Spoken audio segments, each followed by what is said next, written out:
Hello everyone, I am the Creep's Cabin. I know you use this video to fall asleep, so before that, like the video and subscribe to the channel. Also, where are you from? And what time are you watching? Now get comfortable and relax.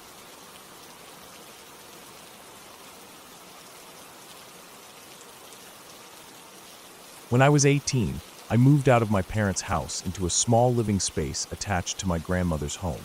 It wasn't a full house, more like a converted addition that had its own entrance, a bedroom, a small bathroom, and a basic kitchen.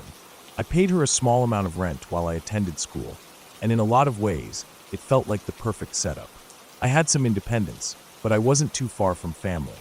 I'd been inside that space plenty of times when I was younger. My grandma mostly used it for storage before I moved in, and sometimes I'd go up there just to look around.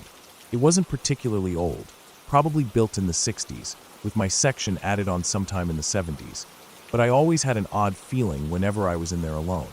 Nothing I could explain, just a sort of tension in the air, a discomfort that made me less likely to linger. Still, when the opportunity came to live there, I ignored those old feelings. For the first few months, everything was fine. It wasn't a big place, but it was enough for me. My days were busy with school and work, so I was rarely home except to sleep. Even then, I didn't always sleep there. I'd crash at friends' places after late-night study sessions or on weekends when we stayed out late. But over time, as I started spending more nights there alone, that strange feeling from my childhood crept back in. It wasn't anything obvious, nothing I could put my finger on, just small things. I'd be watching TV and feel like someone was standing just out of view, in the doorway to my bedroom or near the kitchen. Sometimes, when I walked into a room, I'd get the distinct sensation that someone had just been there, like I was walking into their space. I'd tell myself I was just tired, that I was imagining it, but it was hard to shake. One night, I had my younger brother over along with his friend. We spent the evening watching movies and playing video games, just hanging out like we always did. It got late, and I had to work the next morning, so I told them they could stay up if they wanted, but I was going to bed. I don't know how long I was asleep before I woke up. I didn't come fully awake all at once, just had this slow, creeping awareness that something wasn't right. My skin prickled, my chest felt tight. There was this sense, deep, instinctual, that someone was standing right next to the bed. I opened my eyes. There was no one there. I stayed still for a few seconds, breathing slow, listening for any sound. My bedroom door was closed, but the feeling didn't go away. If anything, it grew stronger. It wasn't like waking from a nightmare, where you sit up, shake it off, and realize it was just a dream. This was different. I felt completely awake, my heart pounding for no reason. I sat up and looked around the room. Nothing. The door was still closed. The closet was shut. There was nowhere for anyone to be. Still feeling unsettled, I got out of bed and stepped into the living room. My brother and his friend were still awake, sitting on the couch. I asked if either of them had come into my room. They both looked at me like I was crazy. No, they said. I stood there for a second, trying to figure out if I had just imagined it. Maybe I had. Maybe it was some kind of half-dream, the kind that feels real but isn't. I didn't push it. I went back to bed, left the light on for a while, and eventually fell back asleep. I didn't think much about that night afterward. Maybe I should have. A few years later, I moved out, and my brother moved in. I didn't give him any warnings about weird feelings or strange sensations. I figured if I didn't say anything, maybe he wouldn't feel it. Maybe it was just in my head. Then one night, he called me. He sounded shaken, more serious than I'd ever heard him. He told me he had woken up in the middle of the night, unable to move. It felt like something was holding him down, pressing into his back. He tried to shift, to roll over, but his body wouldn't respond. And then, he said this part carefully, hesitating before he said the words. Something grabbed him. I didn't know what to say. I listened as he explained that he had panicked, tried to scream but couldn't, until finally, he forced out a sound and the weight was gone. He scrambled out of bed, breathing hard, his whole body shaking. He felt sick, like he'd just been held underwater for too long. His roommate, who had been living in the second bedroom, heard him, came running. When my brother told him what had happened, the guy went pale. He told my brother he had never felt comfortable there, that something about the place felt wrong. A few days later, he moved out. Not long after that, my brother left too. For a while, the place was empty. Then a few years later, I needed a place to stay again. I wasn't thrilled about moving back in, but I told myself it was temporary. I had been applying for jobs and just needed somewhere to stay while I figured things out. I convinced myself that whatever happened to my brother was just a fluke. I had lived there before, and nothing had happened to me, aside from that one weird night, which I had never been able to explain. I moved back in. The first week was fine, maybe a little tense, but I chalked that up to being alone in the space again. The second week, I woke up in the middle of the night with a bad feeling. I wasn't dreaming. I knew that immediately. My mind was clear. My body was tense. It was the same feeling I had years ago, when I woke up thinking someone was standing by my bed. I lifted my head. The closet door was open just a little, and in the darkness, something darker stood inside it. At first, I thought my eyes were playing tricks on me. The room was dim, just the faint glow from the streetlight outside filtering through the blinds. But I could see it. A shape. It was short, 3 feet tall, maybe less. It wasn't moving. I sat up slowly, feeling like if I made any sudden movements, it would react. But it wasn't aggressive. It didn't lunge at me, didn't come closer. If anything, it seemed curious. Then it stepped out of the closet. I don't know how to describe it. It wasn't solid, but it wasn't transparent either. Just a shadow, but blacker than the rest of the room. It had no features, no face. But I knew somehow that it was looking at me. The second I yelled, it turned. And then it ran. Not toward the door. Not toward the closet. Through the wall. I didn't think. I jumped out of bed and ran into the next room, the direction it had gone. For a second, I saw something, a flicker of movement in the darkness. And then I turned on the light, and whatever it was disappeared. That was it for me. I stayed a few more nights, but I knew I couldn't stay there long. The feeling never left. Every time I was in bed, I felt watched. Every time I was alone, I felt like something was just out of sight. I moved out. I haven't stayed there since.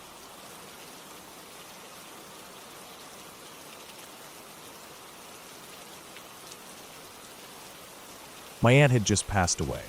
The grief sat heavy on my chest like a weight I couldn't lift. I wasn't the kind of person who believed in the supernatural, but that night, something happened that I still can't explain. It had been a long day, full of phone calls and messages from family.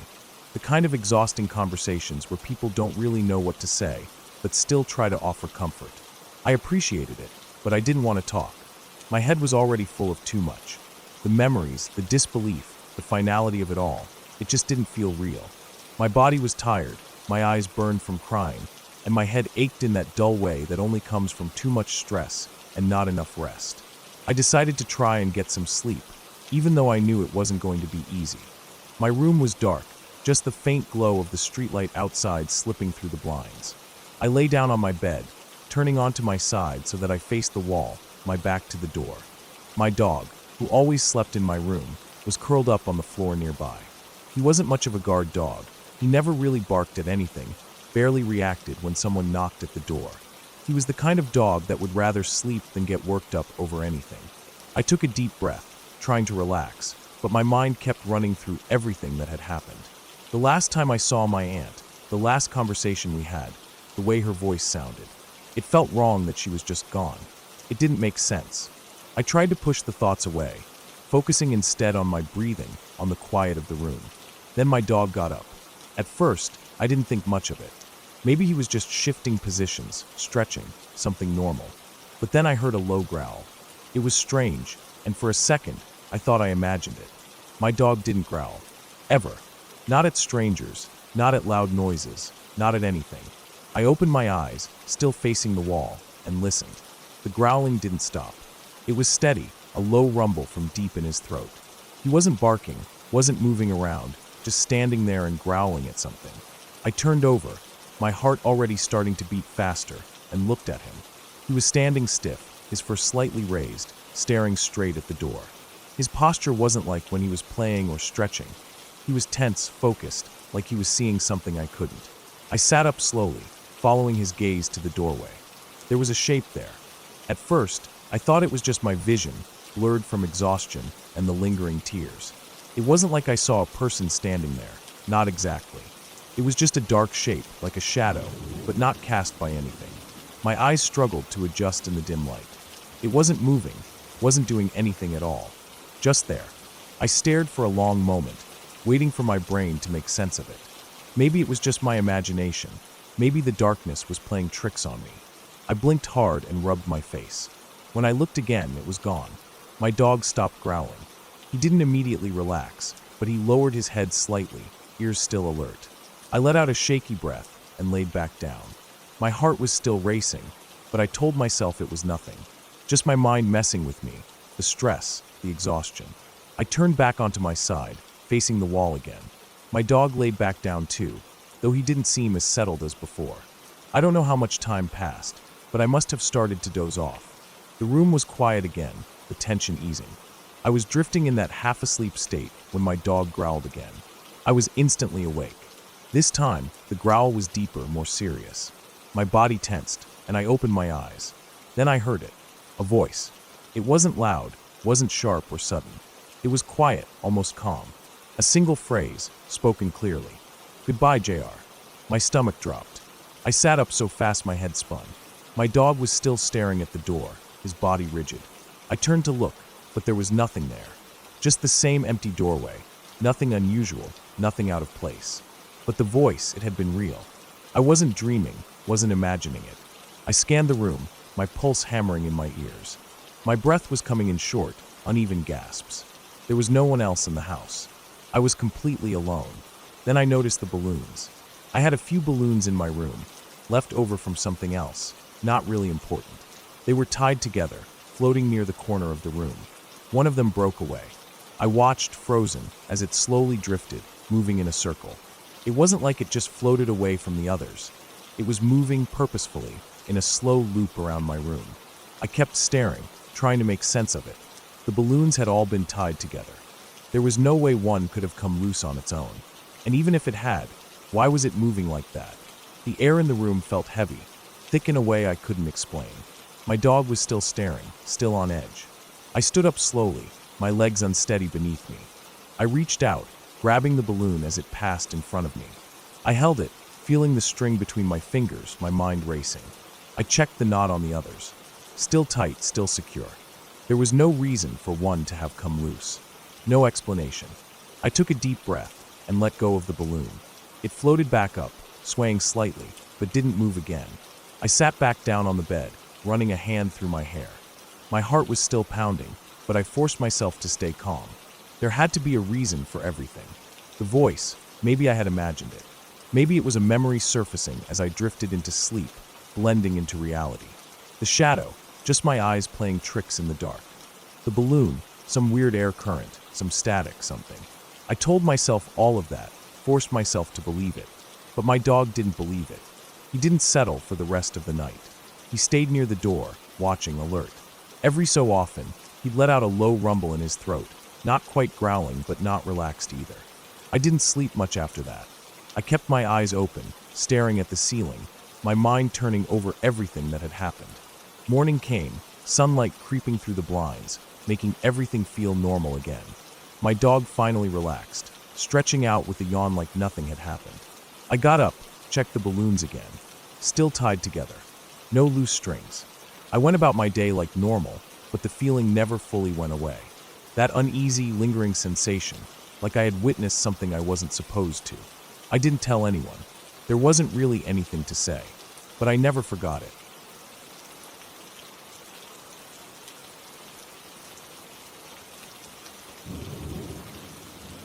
I never believed in ghosts. I still don't. But I had an experience that I can't explain, and to this day, it lingers in the back of my mind like an itch I can't scratch. It happened at my grandma's house in Kent, a place I've visited more times than I can count. Her house is surrounded by an orchard, nothing but rows of trees stretching in every direction. At night, it gets so dark that if you turn off the lights, you can't even see your own hand in front of your face. The kind of darkness that swallows everything, where sound seems sharper because there's nothing to see. It creeped me out as a kid, but I got used to it over time. I had to sleep on the sofa whenever we visited. It wasn't the most comfortable, but I never complained. The dining and living room were basically one space, and my granddad had died there, just a few meters from where I lay every night. He had an aneurysm, sudden, unexpected. One moment he was there, the next he wasn't. I was close to him. He always made it clear I meant a lot to him, being the first boy in the family. That connection never really faded, even after he was gone. That night was like any other. We had our usual dinner, watched some TV, then my grandma went upstairs to bed. Her dog, a small thing with wiry fur, followed her like always. I turned off the lights and settled in, adjusting the blanket, listening to the distant hum of the fridge in the kitchen. It was quiet, Kent countryside quiet, where you don't even hear cars in the distance, just the occasional rustle of trees if the wind picks up. I don't know what woke me up. It wasn't sudden, like a loud noise or a bad dream. It was more like I drifted halfway out of sleep without knowing why. The room was pitch black, the kind of darkness where you can't tell if your eyes are open or closed. My body felt heavy, still wrapped in that half-asleep state where everything is foggy, and I almost just turned over to go back to sleep. Then I heard the dog. Upstairs, at the top of the staircase, it started barking. Not the short, excited barks it made when people arrived, not the low grumble it did when it heard something outside. This was frantic, sharp, like it was in a full panic. It wouldn't stop. Just bark after bark, high-pitched and desperate. I stayed still listening, waiting for my grandma to shush it or call it back into her room. But she didn't. It just kept going, as if something was right there, just out of sight. And then, as if on cue, the cuckoo clock in the living room started up. The thing hadn't worked properly in years. It would go off at random times, but never consistently. The mechanics were old, the little wooden bird sluggish and jerky when it did pop out. But this time, it was loud and clear, like it was perfectly in sync.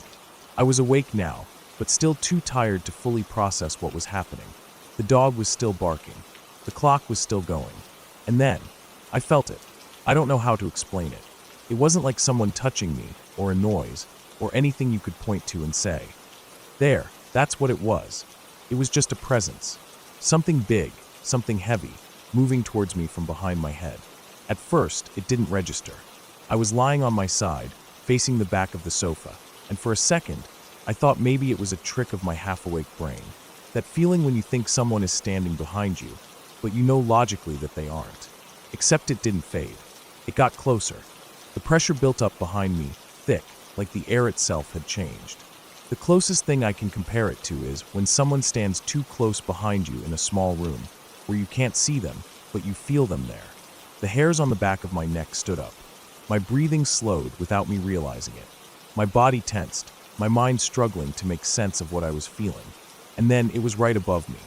I turned fast, instinct taking over before my mind caught up. My heart pounded, my body jerking so suddenly that the blanket slipped halfway off me. But when I turned, nothing. Just darkness. Pure, solid black. I blinked rapidly, trying to adjust, trying to see anything. My ears strained for any sound, but the dog had gone silent.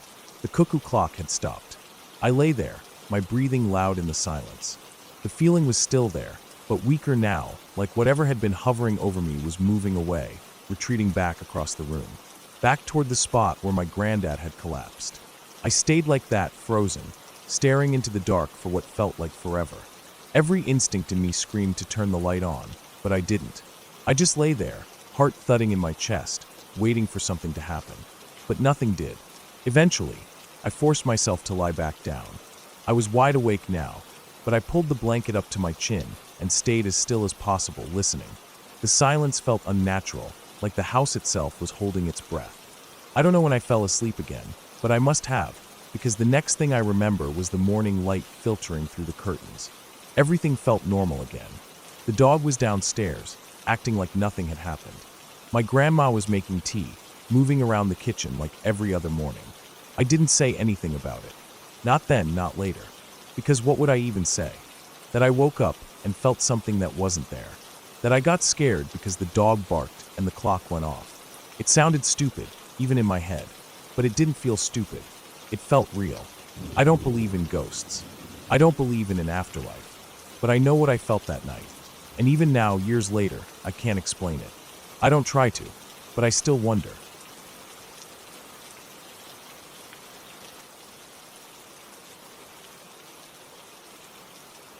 It was about 3.5 years ago, during the summer, when my friend and I were talking online late at night.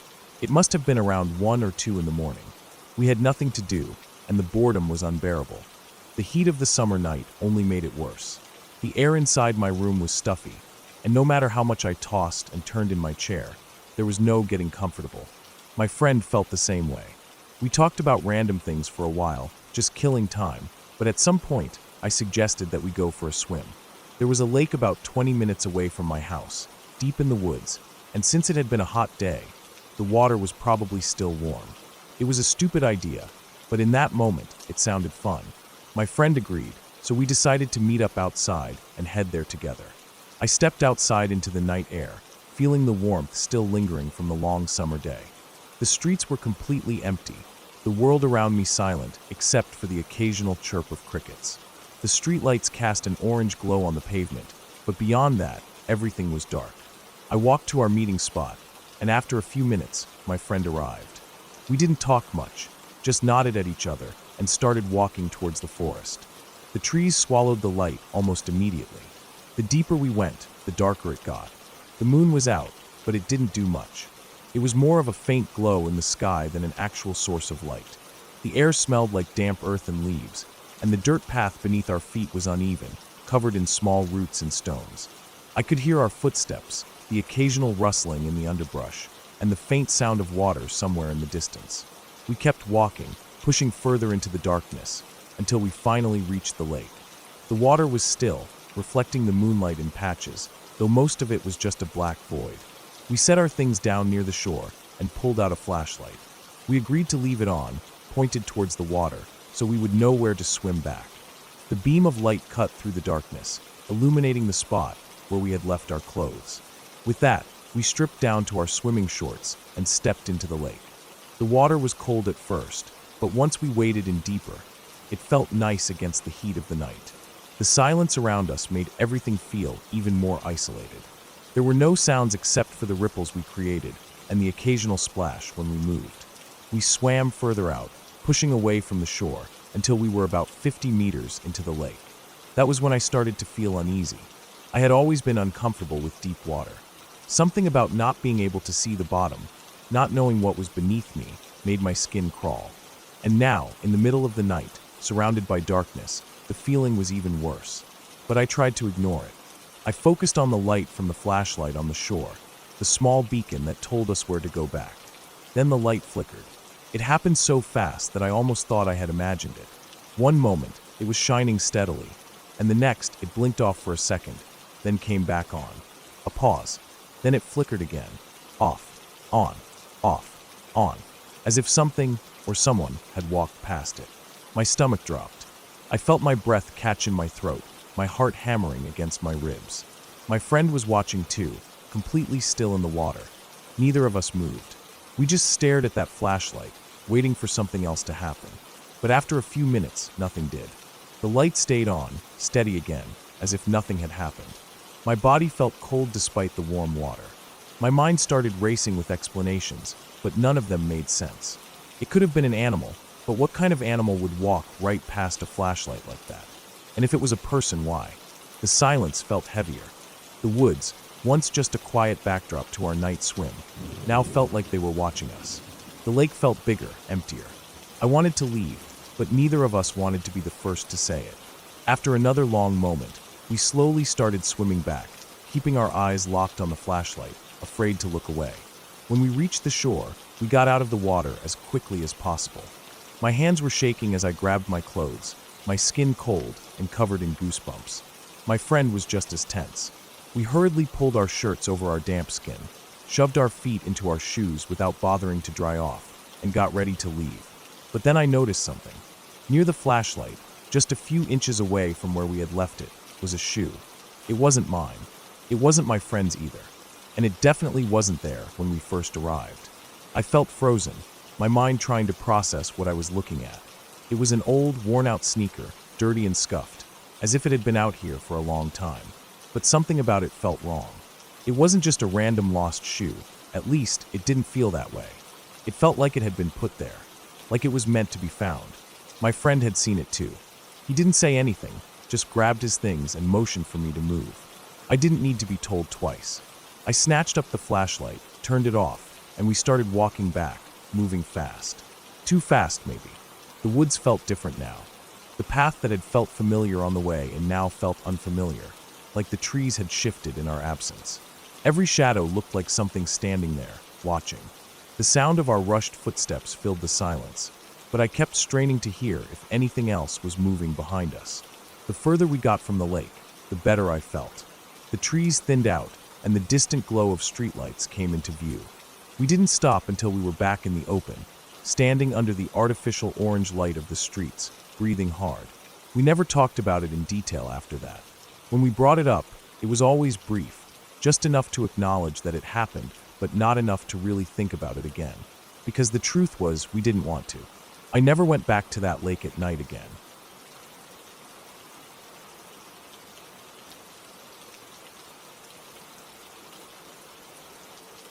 It was New Year's Eve, and I was alone. My family had left about an hour ago, off to visit my grandparents for the holiday. I was supposed to go too, but work had other plans. My request for time off had been denied, leaving me stranded in the house while they enjoyed a week away. It wasn't the worst thing in the world. I had the house to myself, no responsibilities, no obligations. Just a quiet evening to do whatever the hell I wanted. So, like any self-respecting adult left to their own devices, I went straight for the worst food possible: bagels and spray-on cheese. A sin against both my digestive system and human decency. The fact that I had both gluten and lactose intolerance didn't matter at that moment. The bagels were in the fridge, the cheese was there, and nothing was stopping me. It was New Year's Eve, after all. I was living dangerously. By the time I had eaten two, my stomach was already warning me that this was a terrible idea. A bubbling, uneasy feeling started to settle in, but I ignored it. Instead, I grabbed the remote and started up a die-hard marathon. It was the perfect way to spend the night. Just me, Bruce Willis, and the slow, inevitable realization that I was about to pay for my dietary crimes. The wind outside howled against the house, rattling the windows. A storm had been rolling in all day, nothing unusual for Ohio in the winter. By the time the second movie started, snow was coming down hard, the kind that piled up fast and buried everything. Every now and then, the wind would hit just right, making the house creak. It was a little eerie, but nothing I wasn't used to. Then came the moment of reckoning. My stomach, fed up with my bullshit, made its demands known. I had no choice but to pause the movie and make my way upstairs to the bathroom. The moment I stood up, I knew I had made a mistake. My stomach twisted, and I felt a cold sweat break out on my forehead. I took the stairs two at a time, knowing full well that I was on borrowed time. Just as I reached the bathroom, the lights flickered. Not unusual during a storm. Still, I hesitated for a second before stepping inside. The moment I sat down, they came back on. Then, just as suddenly, they flickered out again, plunging the room into darkness. Fine, whatever. Shit waits for no electricity. As I settled in, I heard it. A single tap on the bathroom door. It was quiet, almost too quiet to notice over the sound of the wind outside. My first thought was that it was just the house settling, the kind of sound you hear all the time in an old place. I ignored it. Then it happened again, a little louder this time, a sharper tap, then another, slightly faster. My stomach twisted for a reason completely unrelated to the garbage I had just eaten. My phone was still in my hand, so I turned on the flashlight and pointed it at the door. Nothing. The hallway outside was empty. No movement, no sound. I took a deep breath and let it out slowly. It was just my imagination, or maybe the wind shaking something loose. I closed the door again. A few seconds passed, and just as I was finally starting to relax, it started again. This time, it wasn't just a few taps. It was a rhythm, fingers drumming against the door, tapping out a beat. A familiar one. It took me a second to recognize it, but when I did, my stomach dropped. Sound of Truth, by As I Lay Dying. The exact pattern from the intro. I froze. There was no mistaking it. Someone, something, was on the other side of the door, tapping along to the song as if they knew I would recognize it. My whole body went cold. The tapping kept going, steady and deliberate, like whoever was doing it wanted me to know they were there. Then mid-tap, it stopped. Silence. The air was thick with it, like the entire house was holding its breath. Then something else happened. The cold splash of toilet water against my exposed skin. It startled me so bad, I nearly jumped off the toilet. In the sheer, unfiltered panic of the moment, I yanked my pants up, barely managing to keep my balance. If I was about to fight a ghost, or worse, a home intruder, I wasn't about to do it with my pants around my ankles. I took a deep breath, steeled myself, and yanked the door open. Nothing. The hallway was empty, the house just as quiet as before. I stood there for a long time, waiting, listening. The wind outside kept howling, but inside there was nothing. No movement, no sounds. Just my own breathing, shaky and uneven. I checked every room upstairs. Empty. I went downstairs. Still nothing. Maybe it was the wind. Maybe my brain had filled in the gaps, making me think I heard something that wasn't really there. I told myself that. I wanted to believe it. But then, as I stepped back into the living room, I heard it again. A single deliberate tap. Not from the bathroom this time. From the window. I turned so fast I nearly tripped over myself. My phone's flashlight was still on, and I pointed it toward the sound. The window, partially covered by the curtain, revealed nothing but darkness outside. Just my own reflection staring back at me. I walked over slowly, pulse pounding in my ears. I pulled back the curtain, expecting. What? A face? A hand pressed against the glass? There was nothing. Just snow and darkness. I let out a shaky breath. Maybe the storm had knocked something loose outside. A tree branch, something hitting the window in the wind. That had to be it. I sat back down on the couch, trying to shake the feeling that something was off. I unpaused the movie.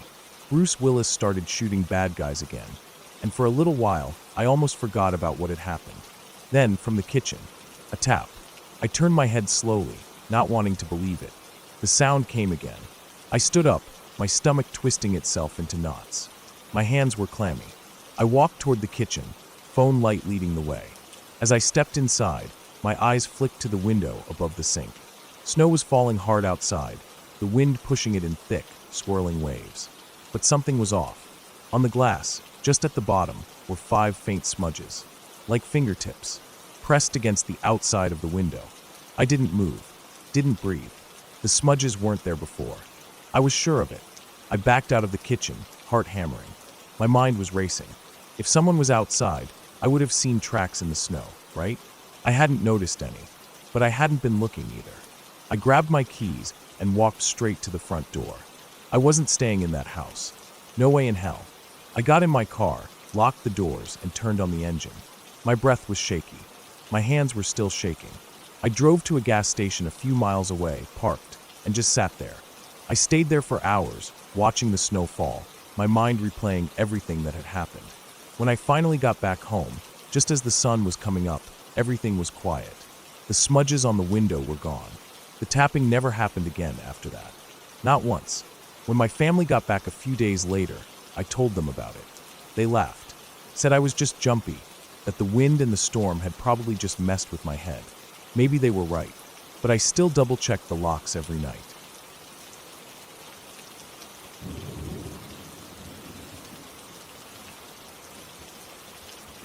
I volunteered at a small church daycare on Wednesday evenings, helping out with the kids during the late service.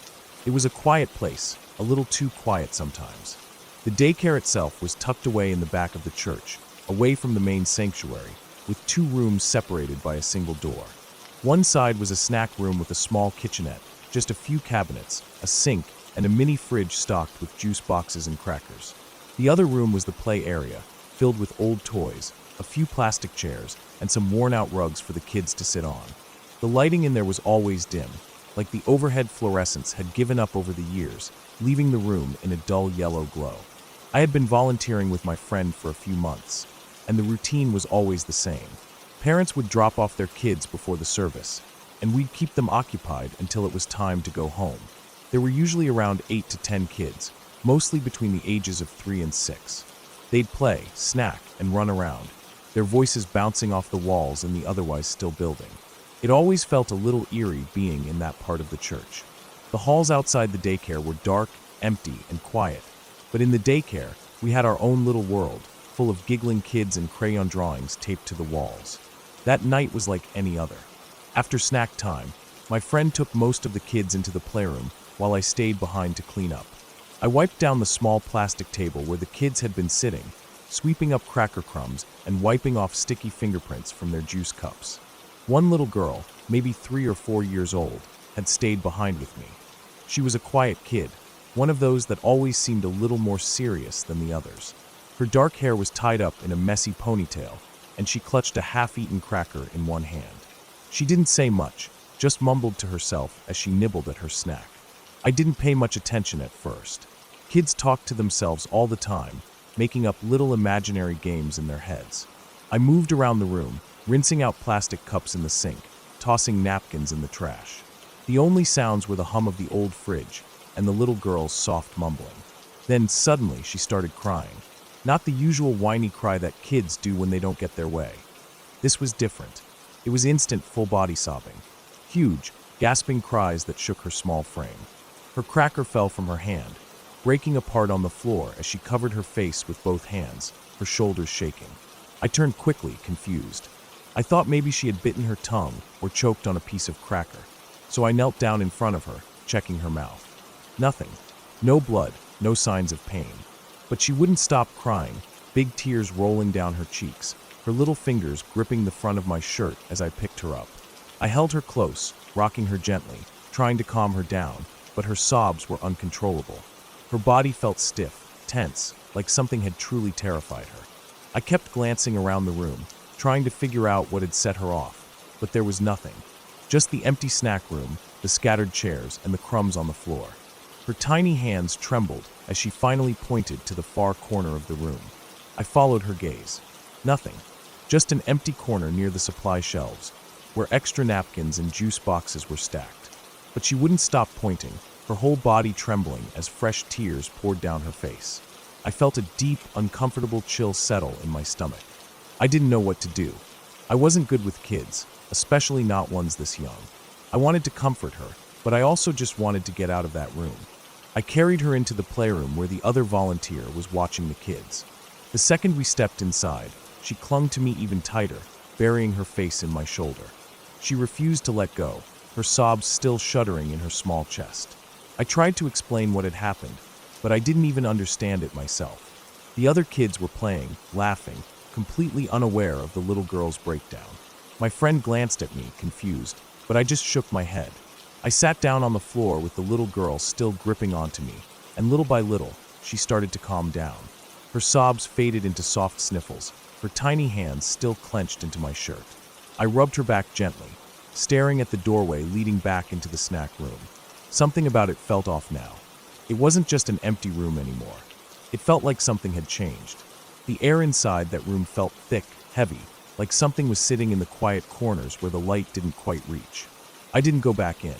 I told my friend I wasn't feeling great and let them handle the rest of the night. I stayed with the little girl until her parents arrived. She didn't talk much after that, just sat quietly, curled up next to me until she was picked up. After everyone was gone, I hesitated before stepping back into the snack room. The air inside felt stale still. The chairs were where I had left them, the counter was clean, the light buzzed faintly from the ceiling. But something about it didn't feel right anymore. I grabbed my bag and left as fast as I could. I didn't go back to volunteer after that night. It wasn't the crying, or the pointing, or even the way the air in that room felt afterward. It was the way she had looked.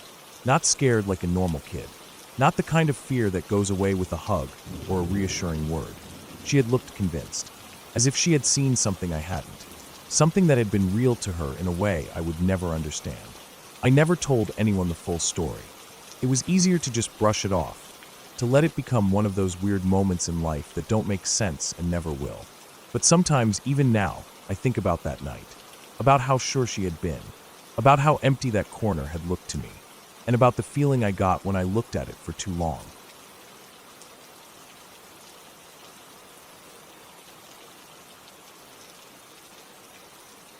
I never believed in things like this. Never thought much about anything I couldn't explain. If something didn't make sense, I'd assume I was just tired, or I'd misheard, or maybe my brain was playing tricks on me. But this was different. This was something I still don't have an answer for. It started when my mom opened a small wholesale bakery. She'd set it up in the in-laws' quarters of a family friend's house, a separate space attached to the back of the main building. It was a good setup, a fully functional kitchen, and enough space for what she needed. The owner of the house, an older man named Marco, lived alone in the main part of the house. His mother had passed away not long before. I didn't know much about her, only that she had been very old, and Marco had taken care of her for most of his life. That was all I knew. I wasn't close with him. He was my mom's friend more than mine, and outside of polite hellos and small talk, We never really had any deep conversations. I knew he wasn't handling her passing well. That was obvious to anyone who spent more than 5 minutes around him. He wasn't moving on. His house was full of her things. He barely talked about anything else. He was just stuck. I didn't think much of it. Grief hits people differently. Most days, I was in the bakery alone, helping out. My mom would come in and out, sometimes for hours, sometimes just to check on things. The work was repetitive but not hard, mixing dough, prepping orders, making sure the ovens were at the right temperature. It was quiet, which I liked. Just the hum of the refrigerators and the occasional noise from the street outside. That day started out like any other. It was mid-morning, and I was alone, rolling out dough for the next batch. The sun was coming through the window, making long patches of light on the floor. The kitchen smelled like flour and yeast, warm and familiar. Then, out of nowhere, it hit me. Not a sound, not a shadow, not anything I can properly describe. Just an image, a feeling, like my brain had been hijacked. I wasn't thinking about anything, and suddenly, I was flooded with a vision so intense it made my hands stop moving. A woman, an old woman. I didn't know her. I had never seen her before. But she was there, as clear as if she were standing in the room with me. She was yelling. Her mouth was moving fast, her words mixing together. Some I understood, most I didn't. Serbian, English, Russian, all blending together, spilling out too fast to catch. But I knew what she was asking. Where is he? Over and over. Where is he? Where is he? Where is he? Her face was full of desperation, almost anger. She wasn't just asking, she was demanding. She was looking at me like I had the answer, like I was supposed to fix something. I backed up, my whole body tensing. My heart was pounding so hard I could feel it in my ears. I looked around, but the room was empty. It was just me, standing there, gripping the edge of the counter like it was the only thing keeping me upright. But she didn't go away. She was still there. Not physically, but somehow, in a way I can't explain, she was everywhere. I tried to shake it off, to keep working, to push it out of my head, but it wouldn't go away.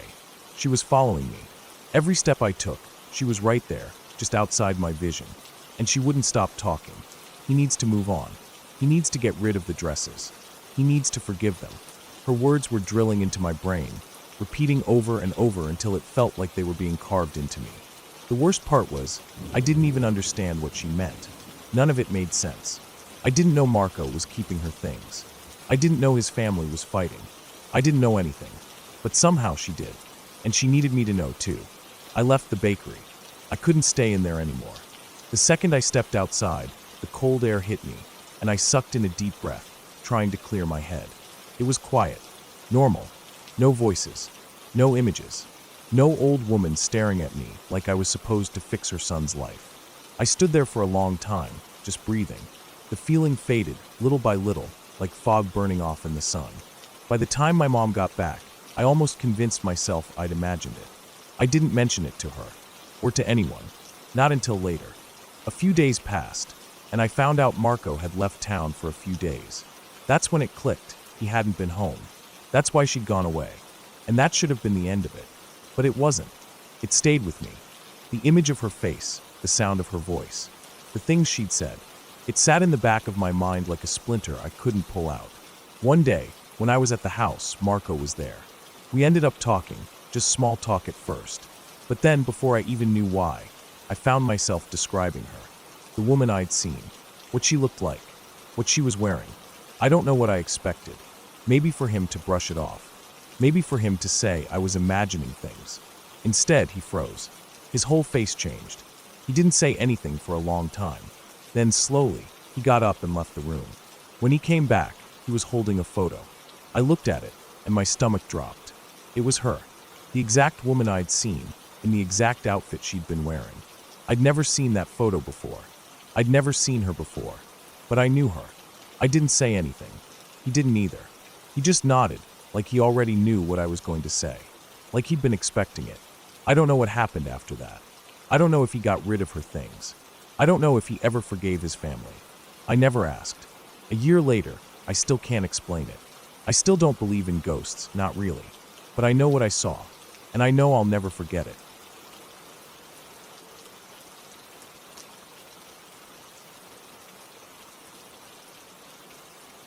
I don't know when the dreams first started, but I know I was young. Too young to really question why they kept coming back. Too young to understand why they scared me so much. But old enough to remember them clearly, even now. They never changed, not at first. The dream always began the same way. Sitting in a high-rise restaurant with my family, a busy place full of noise and movement, where silverware clinked against plates and the hum of conversation filled the air. The kind of restaurant where the tables were packed in too tightly, where waiters moved between them in a rush, balancing trays of steaming food, their voices raised as they called orders back to the kitchen. It felt real every single time. The weight of the fork in my hand, the warmth of the food on my plate, the chatter of my parents and siblings, though I never really focused on what they were saying. It was just background noise, something familiar, something safe. Then I would look up, and I would see him, the Scarecrow. He was always standing at the far end of the restaurant, completely still, positioned between the tables, yet no one else seemed to notice him.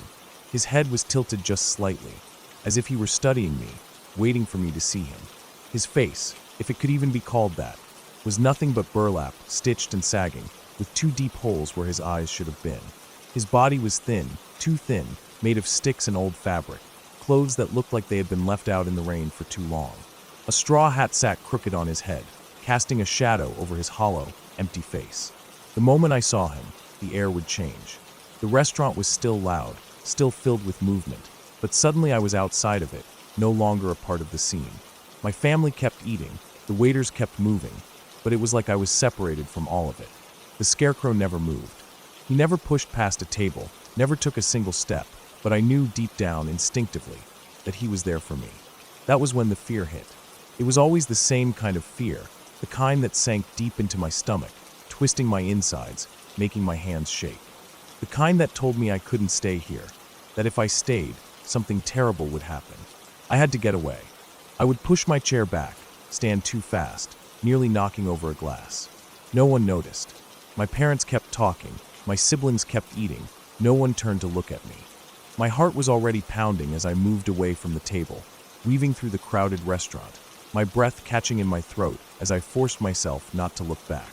But I knew he was following. Even without seeing him move, even without hearing his footsteps, I knew he was coming. That was when I would reach the elevator. It was always waiting, the doors already open, the bright lights inside almost too harsh. I would rush in, pressing buttons frantically, and the doors would slide shut just as the Scarecrow reached the threshold. He never tried to stop the doors from closing. He didn't have to, because I knew he would find me again. The elevator would start descending, smooth at first, then faster. Too fast. My stomach would lurch as the numbers on the panel blurred past, as if I were falling instead of riding down. And when the doors finally opened, I wasn't in a lobby. I was in the market. The heat hit me first. Thick, humid air pressed against my skin, carrying the smell of spices, sweat, and something else, something sour, something rotten. The space outside the elevator was nothing like the restaurant. It was open air, packed with stalls made of wood and tarps, crates stacked high with fruit, tables covered in dried meats and piles of fabric. The people moved in waves, voices overlapping in languages I didn't understand, their faces blurred and unfamiliar. It was crowded, unbearably so, bodies pressing in on all sides, and yet I felt completely alone. I had never been here before, and yet I knew exactly where to go. I would push through the crowd, shoving past strangers, my breath coming in short, panicked bursts. I didn't know where I was running to, only that I had to keep moving. Because he was here. He was always here. I never saw him right away, but I felt him. That same awful, sinking fear creeping up my spine. The certainty that if I turned around, I would see him standing there, between the stalls, waiting. And then he would start coming toward me. It wasn't like running from a person. He didn't chase me in the normal way. He didn't push past people or break into a sprint. He just moved, somehow always closer than he should have been, always appearing just when I thought I had lost him. The market was a maze, twisting alleys and narrow pathways, but no matter where I ran, he followed. The voices around me never changed, the people never reacted to my fear, my panic. And then, right when the fear became unbearable, I would wake up. I would wake up with my chest heaving, my body covered in sweat, my hands gripping the sheets. It would take me minutes to calm down, to convince myself it was just a dream. But it never felt like just a dream. It felt like something real, something that had happened, something that would happen again. Because it did happen again. Night after night, for days at a time, always the same, always terrifying. And then, just as suddenly as it started, it would stop. The nightmare would disappear for weeks, sometimes months, before creeping back, slipping into my mind again the moment I let my guard down. Until the night it changed. It started the same way. The restaurant, my family, the scarecrow. The escape, the elevator, the market. The chase. But this time, when I rounded a corner, expecting another alley, another dead end, I saw them. My cousins. They shouldn't have been there. They had never been there before.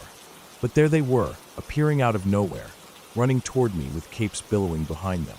They grabbed me without hesitation, without a word, lifting me off my feet as if I weighed nothing.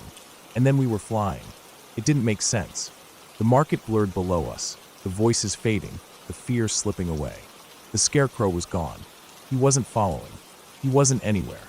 I woke up before we landed. And after that, the nightmare never came back. Not once. Even now, I don't know what changed that night. I don't believe in magic, in dreams meaning something more than just dreams, but I can't explain it. I can't explain why the nightmare haunted me for so long, why it always followed the same pattern, why it felt so real. And I can't explain why it stopped. All I know is that it did.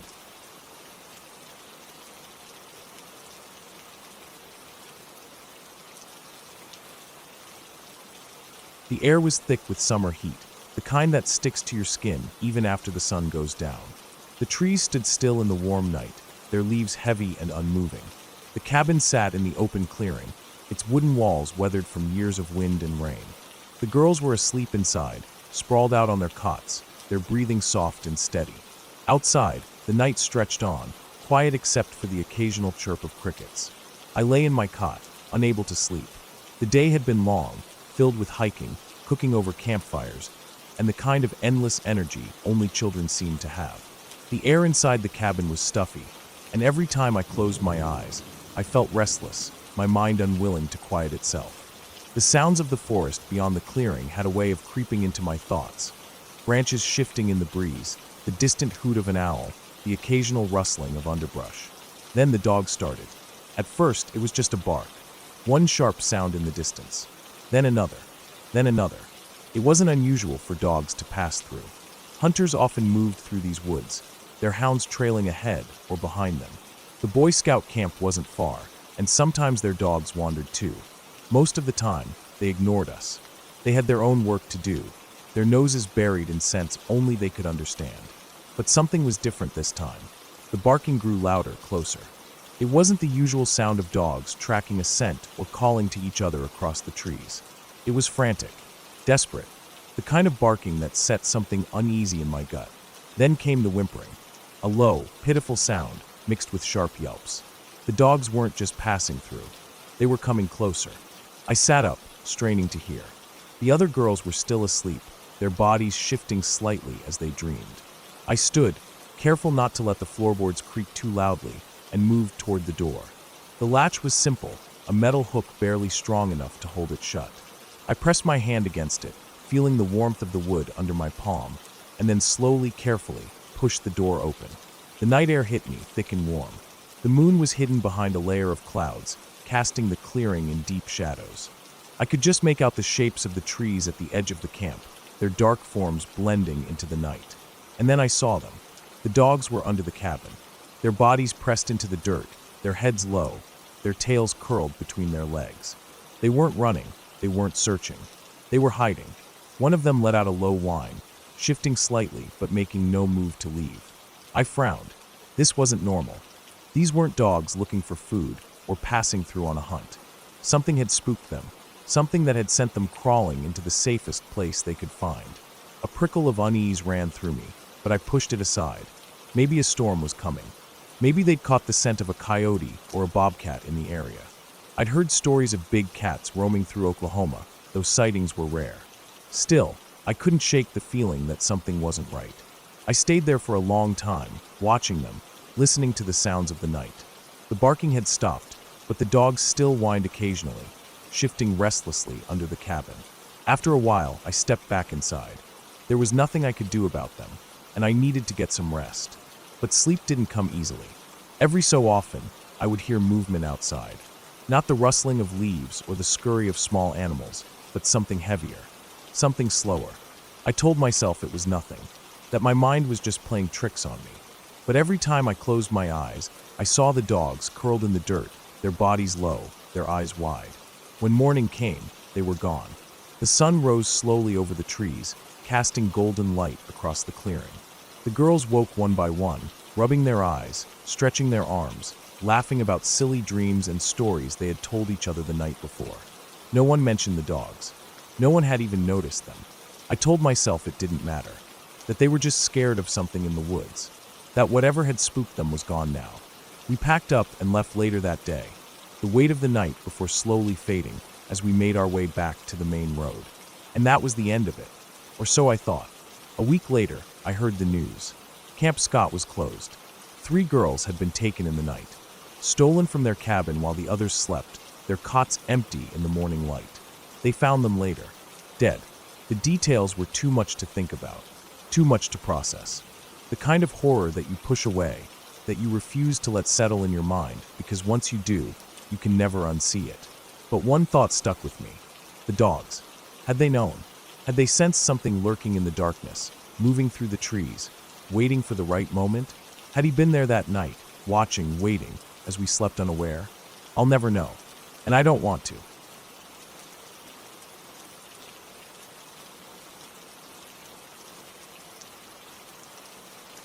I was always a nervous kid. I don't know why. Maybe I was just wired that way. Or maybe something in me always felt like the world was watching too closely, like I was supposed to be afraid of something even when there wasn't anything there.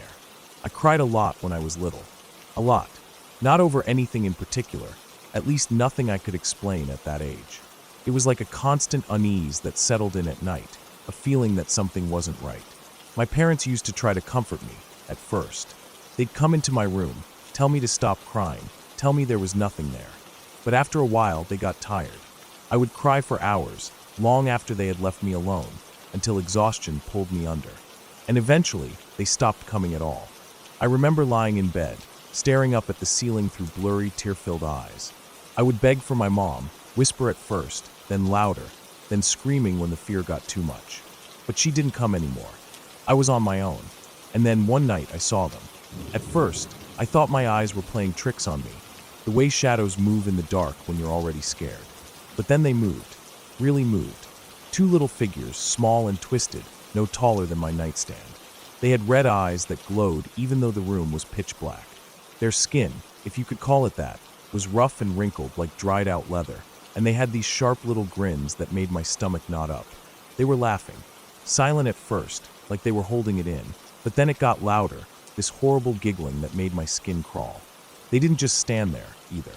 They moved, flipping and tumbling through the air like they were in some kind of invisible circus act, rolling and twisting like acrobats. Their hands gripped onto nothing, like they were swinging from bars that weren't there. And they kept laughing. I screamed. I don't think I've ever screamed like that in my life. It wasn't just fear. It was the kind of panic that makes your whole body go stiff, like if you move even an inch, something terrible will happen. I pulled my blanket up to my chin, curled into myself as much as I could. I knew I couldn't outrun them, and I knew I couldn't make them go away. They just kept flipping, twisting, tumbling, over and over, their glowing eyes locked onto mine, their grins stretching wider every time they somersaulted through the air. And my parents never came. Eventually, the crying made me tired. I don't know when they disappeared, only that at some point, my body shut down, and I woke up the next morning with a damp pillow and a sore throat. My room looked the same. The walls, the ceiling, the little shelf full of stuffed animals. But I knew what I had seen. I never told my parents. I knew they wouldn't believe me. But after that night, something changed. The fear didn't go away. If anything, it got worse, like my brain had finally decided to show me what I was always so afraid of. I started sleeping with the covers pulled up over my head, only peeking out enough to breathe. It didn't matter how hot it got. I kept myself wrapped up so tightly that my arms and legs would go numb, because I knew if I looked out, I might see them again. Years passed. The fear of my bedroom faded, replaced by new fears, different ones. School, friends, growing up. By the time I was in high school, I had almost convinced myself it was just a dream. Almost. Freshman year, we moved to a new house. It was bigger than the last one, nicer. My parents had done well for themselves, and this place had everything they had always wanted. A big kitchen, a backyard, even a grand piano in the living room. It also had a balcony that overlooked everything, just above the piano, with wooden railings and an open view of the whole downstairs. It was the kind of house that felt too big at night, the kind where shadows stretched too far and silence settled too deep. That was when I started seeing her. It wasn't every night at first. Just sometimes, when I was heading upstairs to my room after getting a snack or finishing my homework late. I'd glance up at the balcony and feel my stomach twist before I even realized why. She was always there. A girl, a shadow of one at least. She stood just beyond the railing, her body still, her head tilted down slightly like she was staring at me from under her hair. It was long and dark, hanging forward just enough that I could still make out her face beneath it. But the worst part, the part that made my chest tighten every time I saw her, was her eyes. They weren't glowing, not like the things from when I was a kid, but they were there, watching me. At first, I did what any sane person would do. I ran. I didn't think. I didn't breathe. I just bolted up the stairs, slammed my bedroom door shut, and locked it. Every time. I wouldn't even turn the lights off, just crawled into bed fully clothed, heart racing so fast I thought I might throw up. But no one ever came to check on me. My parents slept soundly in their room down the hall, unaware that something stood in our house at night, watching. It didn't matter how much I tried to ignore it. Every night, she was there. And after a while, the fear started to shift. Not because I wasn't scared, I was terrified. But I started to realize something. She never moved. She never came closer, never reached for me, never changed the way she stood. No matter how long I stared, she just stayed there, her head lowered, her hair shifting slightly in the dark. I started testing it. I would force myself to stand there, looking up at her, counting the seconds. 6, 7, 8, 9. And then, like she was never there at all, she would vanish. I tried to tell myself it was my imagination. Just shadows, just tricks of the light, just my brain playing with me the way it always had. But deep down, I knew that wasn't true, because it was always the same time of night, the same spot, the same eyes staring back at me. It went on for 2 years, every night, until one night it stopped. I don't know why. Maybe she decided I wasn't worth watching anymore. Maybe I had finally broken whatever spell had kept her there. Or maybe, just maybe, she had never been real at all, just some lingering nightmare from when I was a kid. I never saw her again after sophomore year, but the feeling never left. The feeling that something was still there, just beyond my sight, watching, waiting. And even now, as an adult, I still find myself hesitating before I go upstairs in a dark house. I still avoid looking at balconies for too long, just in case. I still sleep with my blankets pulled up high, covering just enough of my face that I don't have to see the shadows. Because even though it's been years, I know what I saw. And I know that some things, no matter how much time passes, never really go away.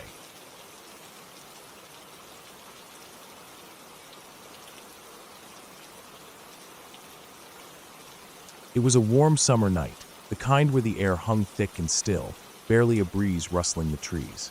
The streetlights cast dim yellow halos on the pavement, and the only sounds were the occasional chirp of crickets and the distant hum of a car passing somewhere beyond the neighborhood. It was the perfect kind of night for hide and seek, the way the darkness stretched out over our yard, giving us more places to disappear into. I was 12, old enough to know the game well, to understand which hiding spots worked and which ones didn't. My brother and I played almost every night with our friends Zach and Levi, both of them kids from the neighborhood. We never really thought about anything dangerous happening. Why would we? It was just a game in the yard, something we'd done 100 times before. That night, I was it. I stood at the big oak tree in the middle of our front yard, my hands pressed against the rough bark as I counted out loud. The numbers came automatically, my mind already picturing where they might be hiding. My brother and Zach were smart. They liked to stick together, usually choosing the corner of our yard where the neighborhood road met our street. It was a dark spot, away from the streetlights, a place where they could crouch low and blend into the shadows. Levi, on the other hand, liked to hide alone. He was probably behind one of the bushes on the other side of the yard. I reached 20, my cue to start searching. The second I turned, a pair of headlights swung onto our street. I froze for a second, my eyes tracking the car as it moved toward the intersection. right where my brother and Zach were hiding. It slowed down. That was strange. Most people just drove through. The intersection wasn't one where people really stopped unless they had to. The car hesitated for a long second, then rolled forward, moving slowly past the corner of our yard. The headlights cut across the grass, illuminating the hedge where Levi had tucked himself away. The car crept past him too, not stopping but slowing, like the driver was looking for something. Or someone. It made the hair on my arms stand up. Then, as suddenly as it had come, the car kept going. It rounded the curve at the end of the road and disappeared from sight. For a moment, nothing happened. I was still standing in the yard, my stomach twisting in that unsettled way, but not really knowing why. Then I heard them, footsteps pounding against the grass. My brother and Zach came running toward me, their faces pale, their breathing too fast. I could see the whites of their eyes, wide in the dim light. Levi must have heard it too because he came out of his hiding spot, jogging over. "What's going on?" That's when my brother said it. They had a gun. I didn't understand at first. My brain refused to make sense of the words. A gun? What did he mean? Zach was still breathing hard, like he'd just run a mile. We heard it. The sound, it was like... He stopped, struggling to explain, but he didn't have to. I'd seen enough movies to know what a gun being cocked sounded like. A sharp, distinct click, metal shifting against metal. My mouth felt dry. Maybe they were just scared. Maybe the car had spooked them, the way it slowed down, the way it hovered just a little too long. But then, before I could even get another word out, the night split open. 2 gunshots, sharp, echoing, somewhere down the road. It felt like the whole world stopped for half a second. The crickets, the breeze, everything. Then we ran. My legs felt like they weren't even part of my body as I sprinted toward the house, my chest tightening with each breath. I didn't look back. I didn't need to. I could hear Zach and my brother right behind me, their footsteps pounding just as hard as mine. Levi was already ahead, reaching for the front door before any of us could even process what had just happened. The second we were inside, I slammed the door shut, my hands shaking. My heart was still hammering against my ribs, but I wasn't the only one. Zach and Levi looked like they were barely holding it together, their faces pale and drawn. My brother wouldn't stop pacing, his arms crossed tight over his chest. We didn't talk much after that. None of us wanted to. We just sat there, the weight of what had happened pressing down on us, heavier than anything I'd ever felt before. Levi's parents came to pick him up first, then Zach's. My mom kept asking if we were okay, but I don't think I could have explained it if I tried. That night, I didn't sleep. Every time I closed my eyes, I saw those headlights. The way the car had slowed down. The way it had stopped just long enough to look. The next morning, my dad wanted to know what had happened. My brother and I told him everything, from the way the car stopped at the intersection to the sound of the gun down the road. He listened without interrupting, his expression unreadable. Then, to my surprise, he said, "Let's go see." I didn't want to. Every part of me wanted to pretend like it hadn't happened. But my dad wasn't the kind of person to let things go, and I didn't want to look like a coward in front of him. So I followed. The morning air was still and quiet, nothing like the night before. The walk to the end of the road wasn't far, but it felt longer.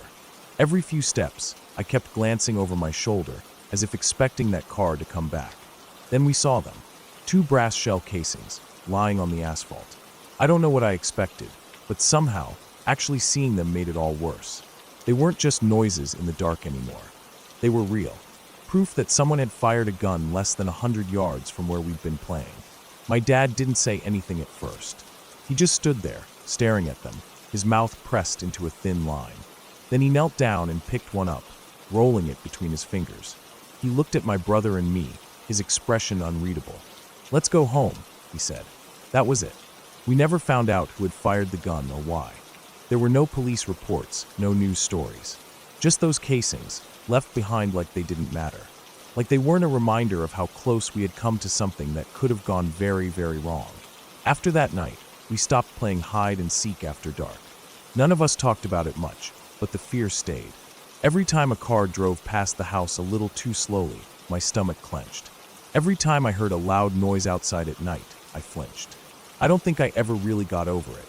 Even now, years later, sometimes I still dream about those headlights.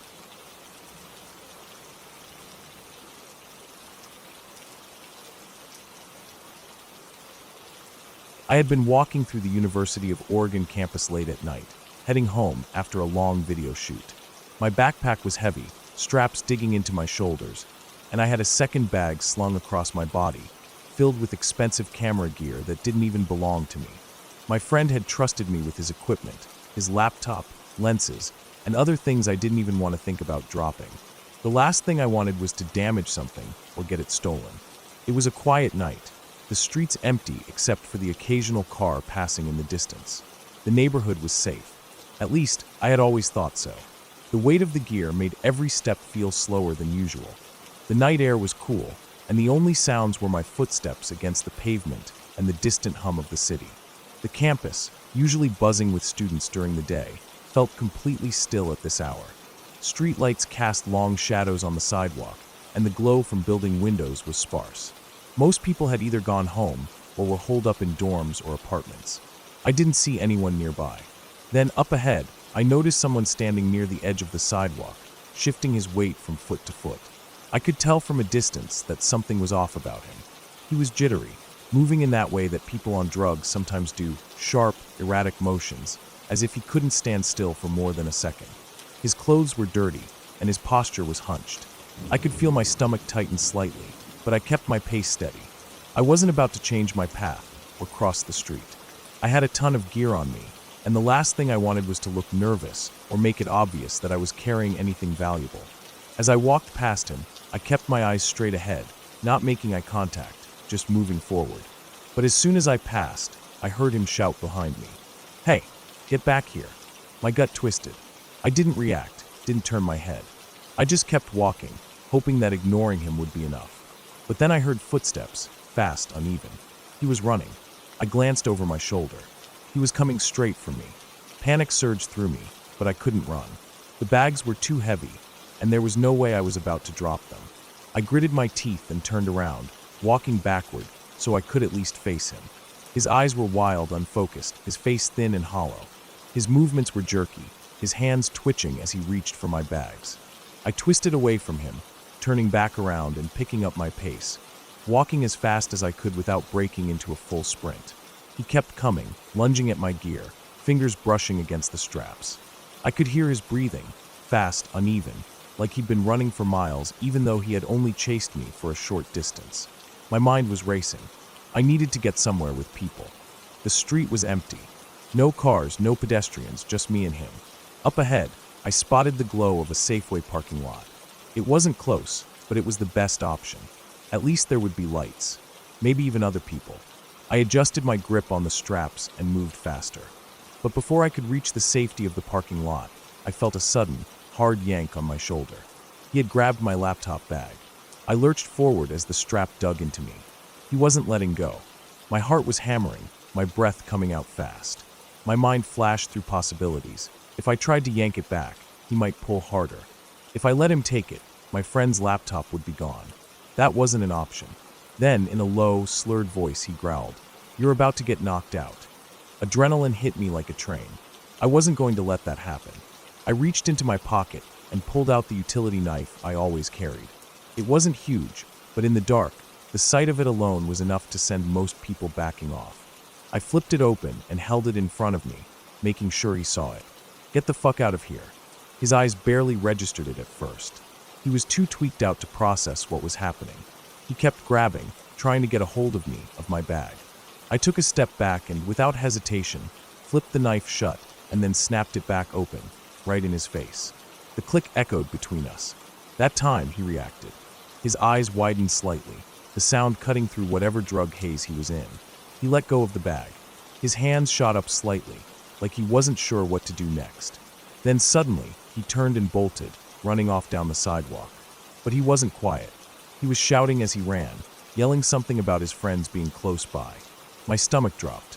I had no idea if he was bluffing or if there were actually people waiting around the corner. I wasn't going to wait to find out. I turned and ran toward Safeway, as fast as I could while still keeping a grip on my gear. My legs burned from the weight, my lungs aching. I could see the bright lights of the parking lot ahead, the automatic doors of the store sliding open and closed as customers walked in and out.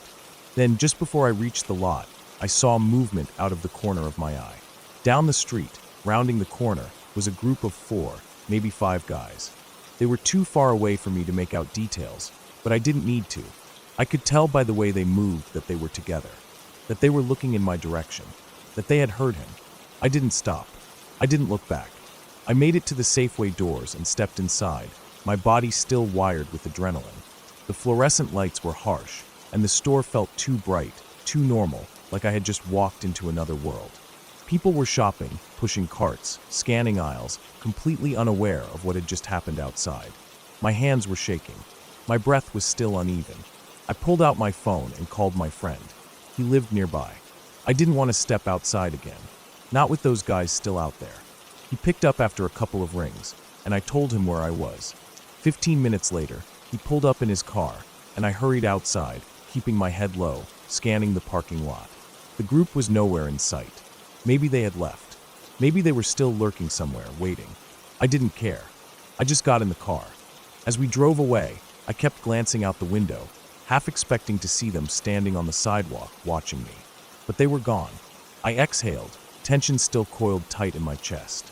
It wasn't the craziest thing that had ever happened, but it scared the shit out of me, because you never really know what people will do.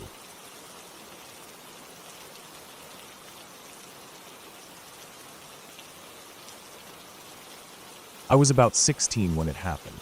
I still don't know what I saw that night, and I don't think I ever will. But I know what I felt, and that was real. I've always had this thing about sleeping under the covers. Ever since I was a kid, I just felt safer that way. It was probably irrational, but in my mind, nothing could get me if I was under there. No monsters, no ghosts, no intruders. Just me, wrapped in warmth, breathing through a little hole I'd leave open for air. Even as I got older, I never really grew out of it. It just became a habit. That night wasn't any different. I went to bed like usual, pulled the blanket over my head, and made my breathing whole. It wasn't cold or anything, but I liked the weight of the covers. It helped me sleep. My door was open, just like always. I never liked sleeping with it shut. It made me feel trapped. With it open, I could hear the rest of the house, little noises from the kitchen or the hum of the fridge. Sometimes my dad got up in the middle of the night to go to the bathroom or grab a drink. It was a normal sound, something I'd gotten used to over the years. That's what I thought I was hearing when I woke up. I wasn't sure what time it was, but I knew it was late. That half-conscious state where your body knows it's still nighttime, even if your eyes are open. I wasn't fully awake yet, just hovering between sleep and reality. And I heard the footsteps, soft but steady, moving down the hallway. I didn't even question it at first. My dad had this habit. He'd wake up around the same time every night to go to the bathroom, and sometimes grab a glass of water from the kitchen. I'd heard it 100 times before. I let myself relax again, my breathing slowing. Just Dad. No big deal. Then the footsteps stopped, right at my door. I didn't move at first, just listened. There was no sound of the bathroom door opening, no footsteps continuing to the kitchen, just silence, and I suddenly felt awake. Like something in my brain flipped on and told me to pay attention. I popped my head out from under the covers, expecting to see my dad standing there, maybe half asleep, scratching his head before heading to the kitchen. But there was no one. No one, except for the shape. A white figure, standing in my doorway. No face, no details. Just a vague, pale shape in the darkness. My brain didn't register fear at first. Just confusion. My mind tried to make sense of what I was looking at. Maybe my vision was messing with me, my eyes not adjusted to the dark yet. I blinked a few times, squinted, but it didn't change. And then, from the darkness, a sound. A long, slow breath. H-H-H-H-H-H. Soft, drawn out. Not quite a sigh, not quite a whisper. Just breath. Every muscle in my body locked up. My chest tightened. I couldn't even move my arms. For a second, my brain refused to process what was happening. Like if I didn't acknowledge it, it wasn't real. Then panic hit. I slammed my head back under the covers, yanking them over me so fast I almost pulled them off the bed entirely. My heart was hammering so hard I thought it would explode. Every inch of me was shaking. I curled up as small as I could, hands clenched into fists. I was breathing too fast, too loud. I tried to control it, to make myself quiet. I waited. I don't know how long. Seconds? Minutes? Hours? Time didn't feel real anymore. I could still feel my heartbeat, this painful pounding in my ears. My whole body was tense, waiting for something to happen. Footsteps. Another sound. Anything. Nothing. After what felt like forever, I convinced myself to look again. Slowly, I pulled the blanket back, just enough to peek out. It was still there, standing in the doorway. Not moving, not making a sound. Just there. I wanted to scream, but my throat was locked. I wanted to move, to do something, but I was frozen. I was 16 years old, and I had never felt so helpless in my entire life. I thought about calling for my parents, but something in me knew I wouldn't be able to. My voice wouldn't work. Even if I tried, the sound would catch in my throat, come out weak and useless. I waited. Every second dragged. My body ached from staying still for so long, my legs cramping from the way I was curled up. I must have checked a dozen times, each time hoping, praying, that the shape would be gone. And then it was. One moment it was there. The next it wasn't. I didn't hear it leave. No footsteps, no shifting weight. Just gone. I didn't move. Couldn't. I stayed like that for a long time, blankets pulled up, body curled in on itself. It took everything in me not to cry. I was too scared to even breathe normally, taking shallow little gasps, so I wouldn't make a sound. Eventually, exhaustion won. My body was too tense, too drained to keep going. I must have fallen asleep at some point, because the next thing I remember was waking up to daylight streaming through my window. The fear didn't go away. Even with the sun up, even with the familiar sounds of my house in the background, I still felt sick. My stomach was in knots. My hands were clammy. I waited until I could hear my parents moving around before I left my room. At breakfast, I asked casually if either of them had been up last night. Both of them said no. They had slept straight through. I didn't say anything else.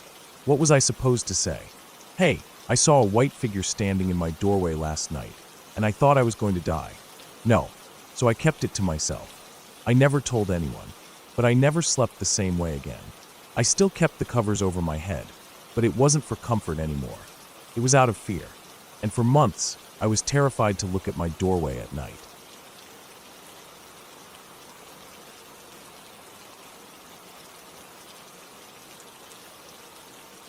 I was young when my grandmother died, too young to really understand what death meant.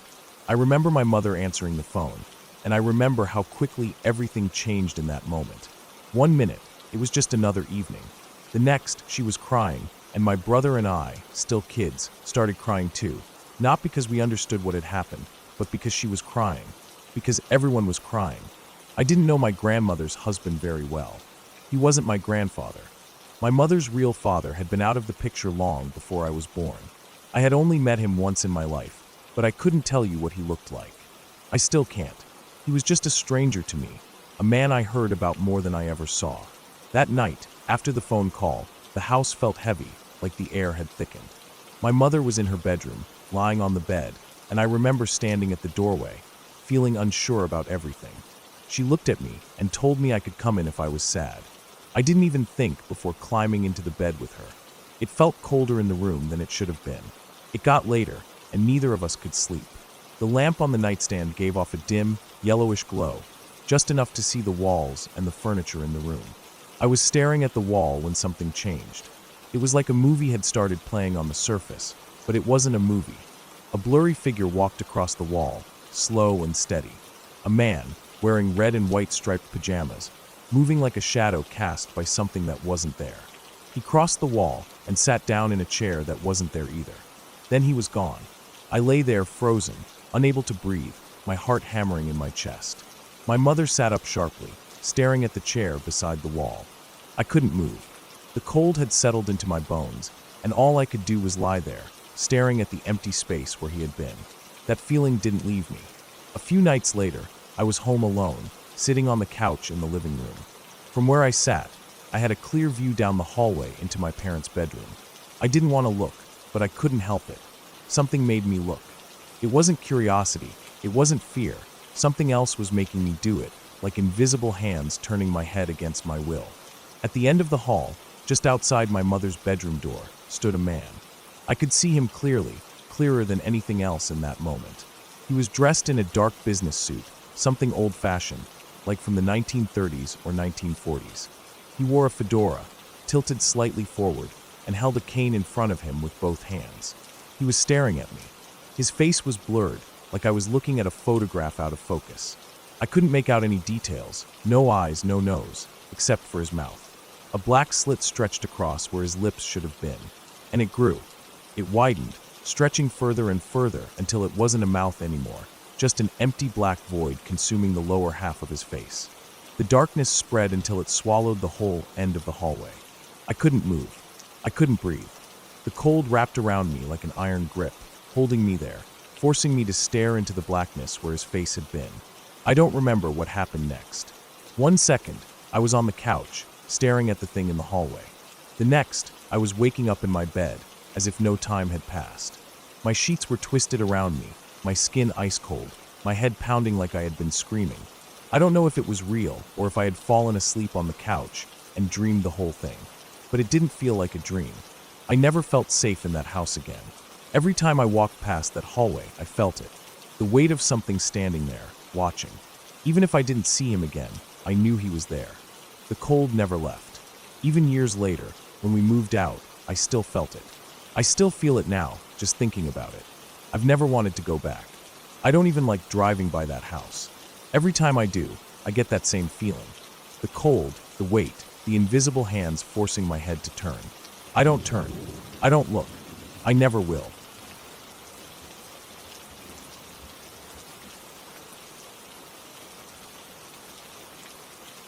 Camping trips were supposed to be fun.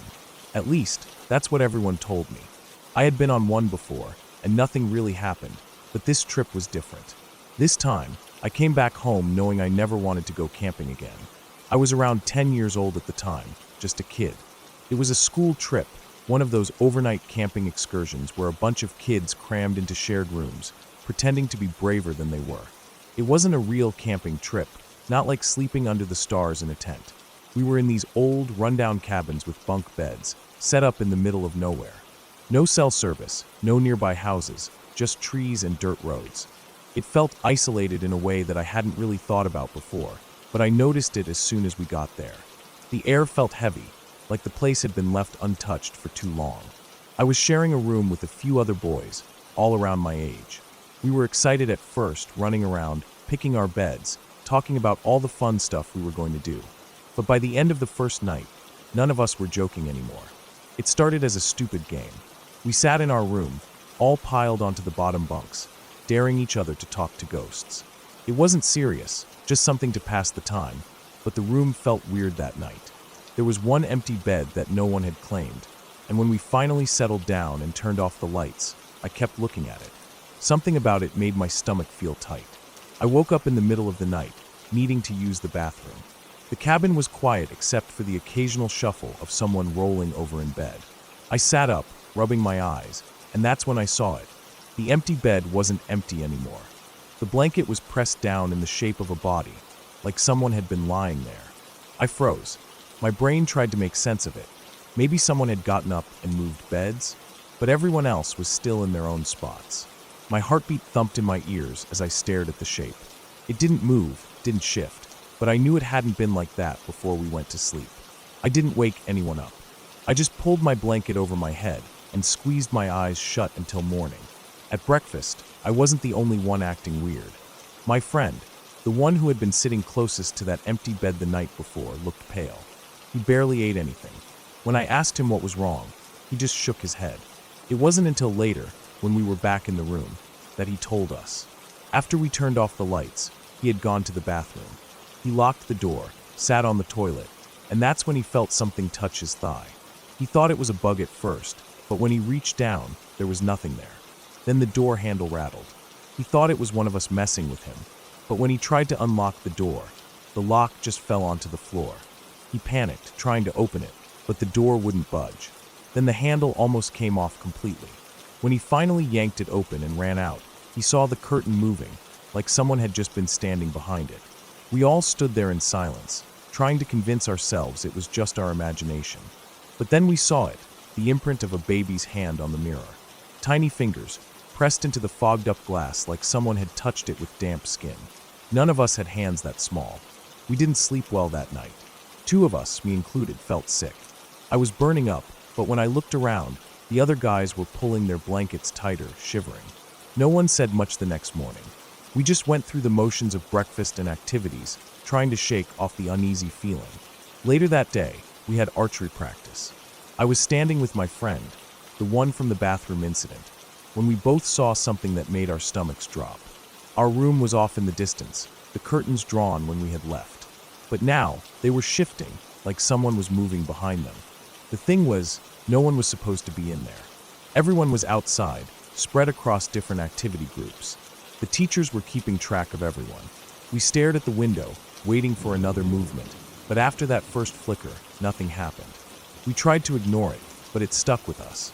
So during lunch, when no one was paying attention, we snuck back to our room. The moment we stepped inside, I felt like I couldn't breathe. The air was thick, heavy, like the room had been sealed shut for years. The beds were exactly how we left them, except for one thing, the imprints. Last night, only the empty bed had that strange, pressed-down shape. But now, every single bed had one. It was like someone, or something, had laid down in each of our spots. We barely had time to react before we heard it. A scream, loud, sharp, coming from inside the room. We bolted. I don't remember running.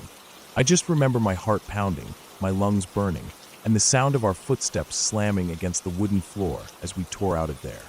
We didn't stop until we were back in the crowded dining hall, blending into the noise, pretending nothing had happened.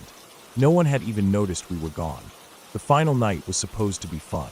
A big campfire, stories, everyone laughing and enjoying themselves. But I wasn't laughing. I kept looking at the river. I don't know why I looked. Maybe it was instinct. Maybe I just fell off. But when I turned my head, I saw someone standing there. They weren't moving, just standing, watching. It was too dark to make out any details, but I could tell they weren't part of our group. The campfire's glow didn't reach that far, and there were no lights near the river. They shouldn't have been there. I turned back toward the fire, trying to act normal, but my stomach was in knots. The camp owner started telling us stories, typical scary campfire stuff, but I wasn't listening until he pointed toward the river. He told us that years ago, people had died near a lake that connected to the river. Accidents, drownings, things no one really talked about anymore. I didn't say anything. I didn't tell anyone what I saw. I just sat there, staring into the fire, waiting for morning. By the time we packed up and left, I was done. I didn't care about camping, about ghost stories, about any of it. I just wanted to go home, and I haven't gone camping since.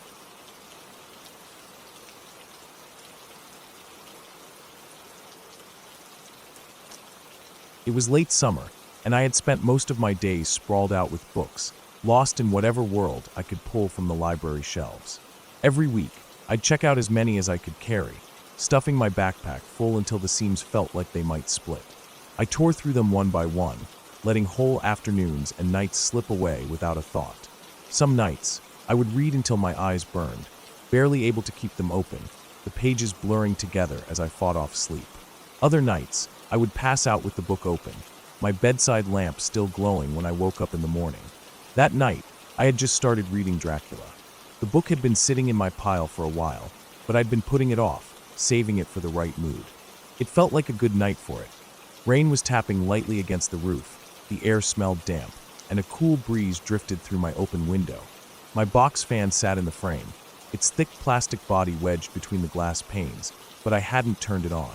The rain made the air fresh, and I liked how the wind moved through the room, stirring the curtains just slightly. I sat in bed with my back against the wall, my knees pulled up, the book heavy in my hands. The spine cracked as I bent it open for the first time.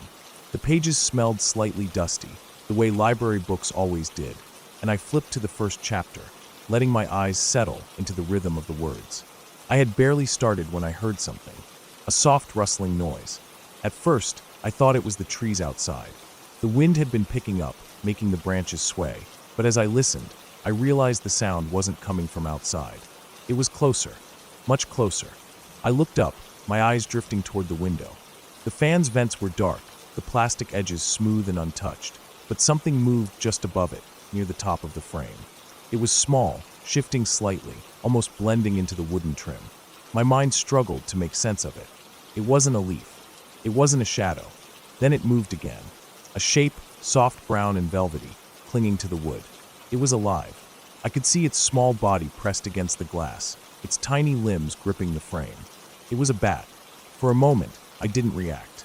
I just sat there, my breath frozen in my chest, staring at the thing as it clung to the window. My mind felt slow, struggling to accept what I was seeing. Bats weren't something I ever thought about. They were just things that existed somewhere out in the world, flying around at night, hanging from trees or hiding under bridges, not crawling through bedroom windows. The bat shifted, its small body twitching as it tried to squeeze itself further inside. I could see its delicate fingers gripping the wood, its wings folded tight against its body. It wasn't flapping or flying, it was crawling, dragging itself along in an unnatural, jittery motion. A wave of fear moved through me, slow at first, then rising. I needed to move. I needed to do something. I set the book down as quietly as I could, my hands stiff and awkward, like they no longer knew how to work properly. Then, moving slowly, I slid off the bed and stepped toward the doorway. My bare feet barely made a sound against the floor, but every small noise felt deafening in my ears. I kept my eyes on the bat, afraid to look away. I stepped into the hall, my stomach tight, and made my way to the top of the stairs. The house was quiet. The air felt heavy, thick with the kind of stillness that only happens late at night. I hesitated. I didn't want to make too much noise, didn't want to wake up my mom or sister. But I needed to tell someone. I swallowed, my mouth dry, and called out. My voice came out weak, barely above a whisper. My dad's footsteps were heavy as he made his way to the bottom of the stairs. I told him what I saw, my voice shaking even though I tried to keep it steady. He didn't move at first, just stood there for a second like he was trying to process what I had just said. Then, without a word, he started up the stairs. I followed him back into my room, standing just behind him as he stepped toward the window. The bat had wedged itself between the two panes of glass, its small body squeezed tight in the narrow space. Its fur looked damp, slick from the rain, and its wings were folded in close, barely visible. It wasn't trying to move anymore, just clinging there, pressed into the gap. My dad didn't say anything. He glanced around the room, then reached for a piece of wood that had been sitting by the fan. Slowly, carefully, he moved the wood toward the bat, trying to nudge it back outside. The bat twitched, gripping tighter. My dad tried again, this time pushing a little harder. The bat let out a faint, high-pitched sound, barely more than a whisper of noise. Its body shifted, but it still wouldn't move. Minutes passed. My dad kept trying, pushing and prodding, but the bat refused to budge. It was stuck, maybe too weak to move, maybe just too determined to stay. And then, finally, after what felt like forever, my dad stopped. His hand tightened around the piece of wood, and before I could even register what was happening, he stabbed it forward. A shriek, sharp and sudden, cutting through the air. Then silence. I flinched, every muscle in my body locking up, my stomach twisting hard. I couldn't move, couldn't breathe. My dad pulled back, the bat now still. For a long time, neither of us moved. Then, quickly, without hesitation, my dad cleaned it up, sweeping it away as if it had never been there. He didn't say anything. I didn't either. The room felt different after that. The air wasn't cool anymore. It was stale, heavy, pressing down on me. I sat on the edge of my bed, staring at the floor, feeling like something had shifted. I barely slept that night. Every sound made my skin prickle. Every shadow seemed sharper. I kept thinking I would hear something again. That soft, rustling noise by the window, the scrape of tiny claws against the glass. But the room stayed quiet. In the morning, we told my mom about it. My dad shook his head, saying he had almost thought I was asleep or imagining things when I first called him. When he came into my room, he had seen Dracula lying on the floor beside my bed. It was strange, the timing of it all. I didn't touch the book again for days.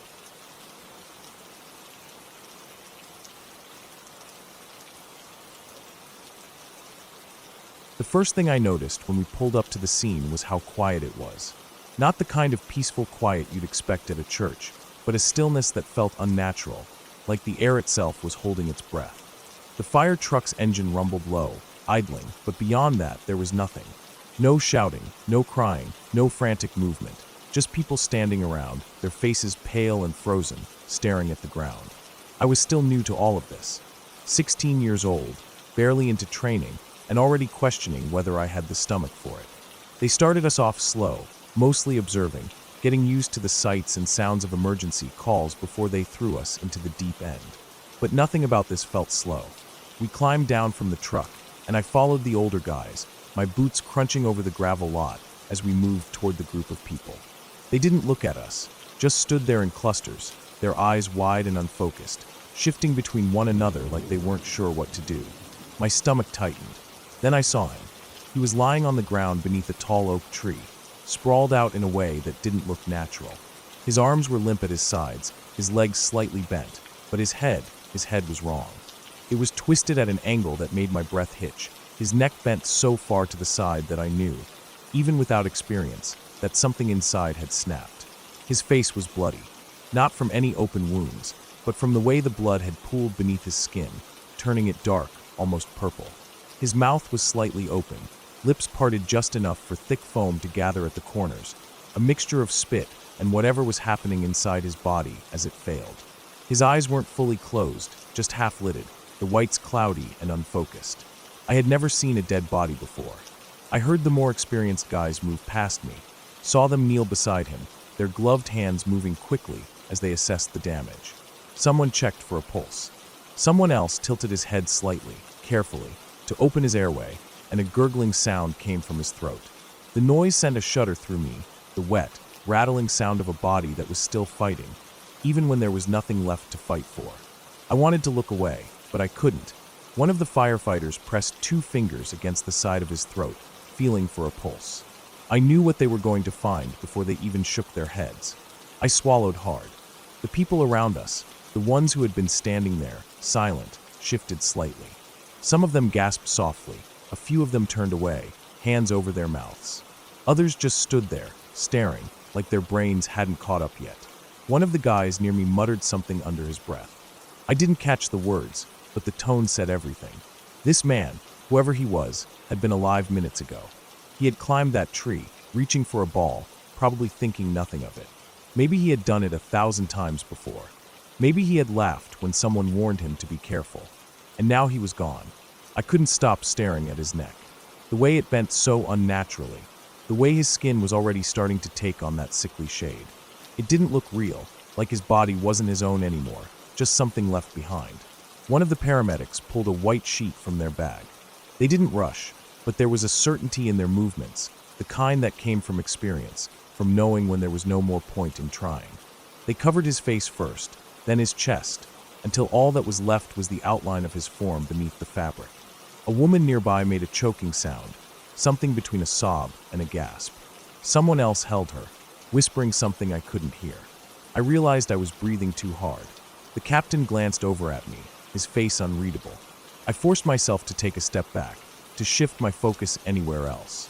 But there wasn't anywhere else. The tree. It was tall and wide, its thick branches stretching out overhead, the leaves rustling slightly in the evening breeze. Near the trunk, a small area of bark was scraped raw, bits of it scattered across the ground. Higher up, tangled in the crook of 2 limbs, was a faded rubber ball, stuck just out of reach. I looked away. The rest of the call passed in a blur. The paramedics did their job, and the firefighters stood by, waiting, watching, making sure the scene was secure even though there was nothing left to do. The crowd slowly began to thin as people shuffled away, their expressions blank, shock settling in. The sun dipped lower, casting long shadows across the pavement. The air felt colder than before, even though I knew the temperature hadn't changed. By the time we climbed back into the truck, I felt different. I didn't say anything on the ride back to the station. Nobody did. I kept thinking about the way his face looked, how quickly life could slip away, how something as simple as climbing a tree could be the last thing you ever did. When we got back, I sat on the bench in the locker room, staring at the floor, my hands still trembling slightly. I knew this wouldn't be the last time I saw something like that. If I kept going, if I stayed on this path, there would be more. Worse, I had always thought I wanted to be a firefighter. I liked the idea of it, the action, the adrenaline, the chance to help people. But now, for the first time, I wasn't sure. Because that wasn't just a body. It was a person, and no one had been able to save him.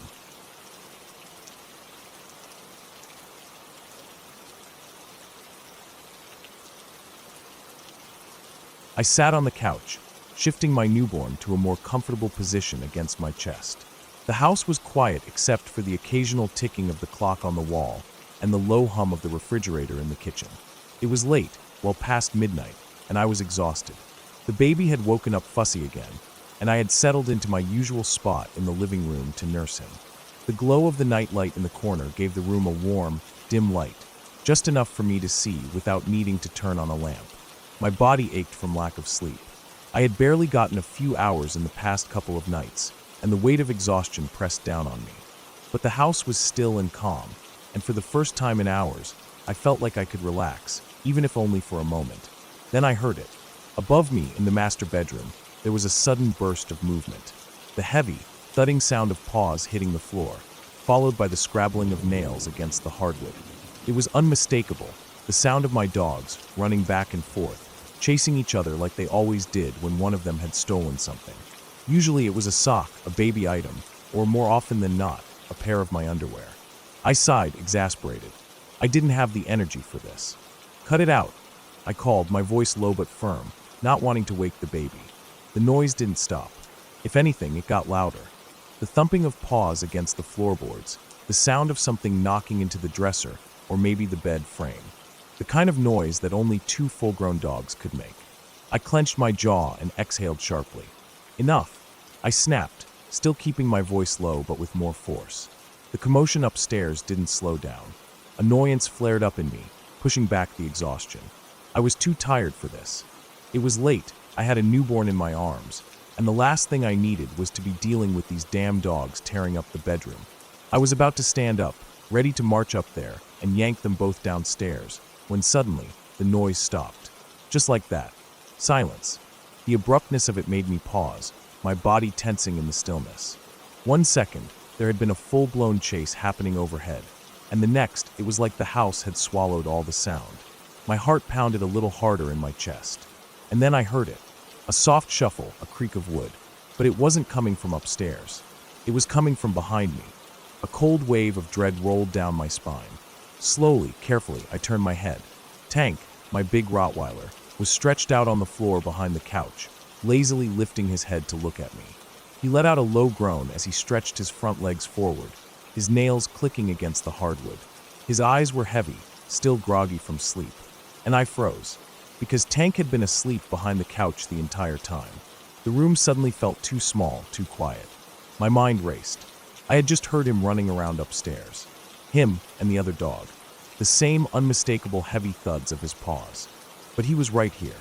He hadn't been upstairs at all. A sharp, icy chill spread through my body. My breath came in shallow, shaky pulls. My other dog was at the groomer. I had dropped her off earlier that day.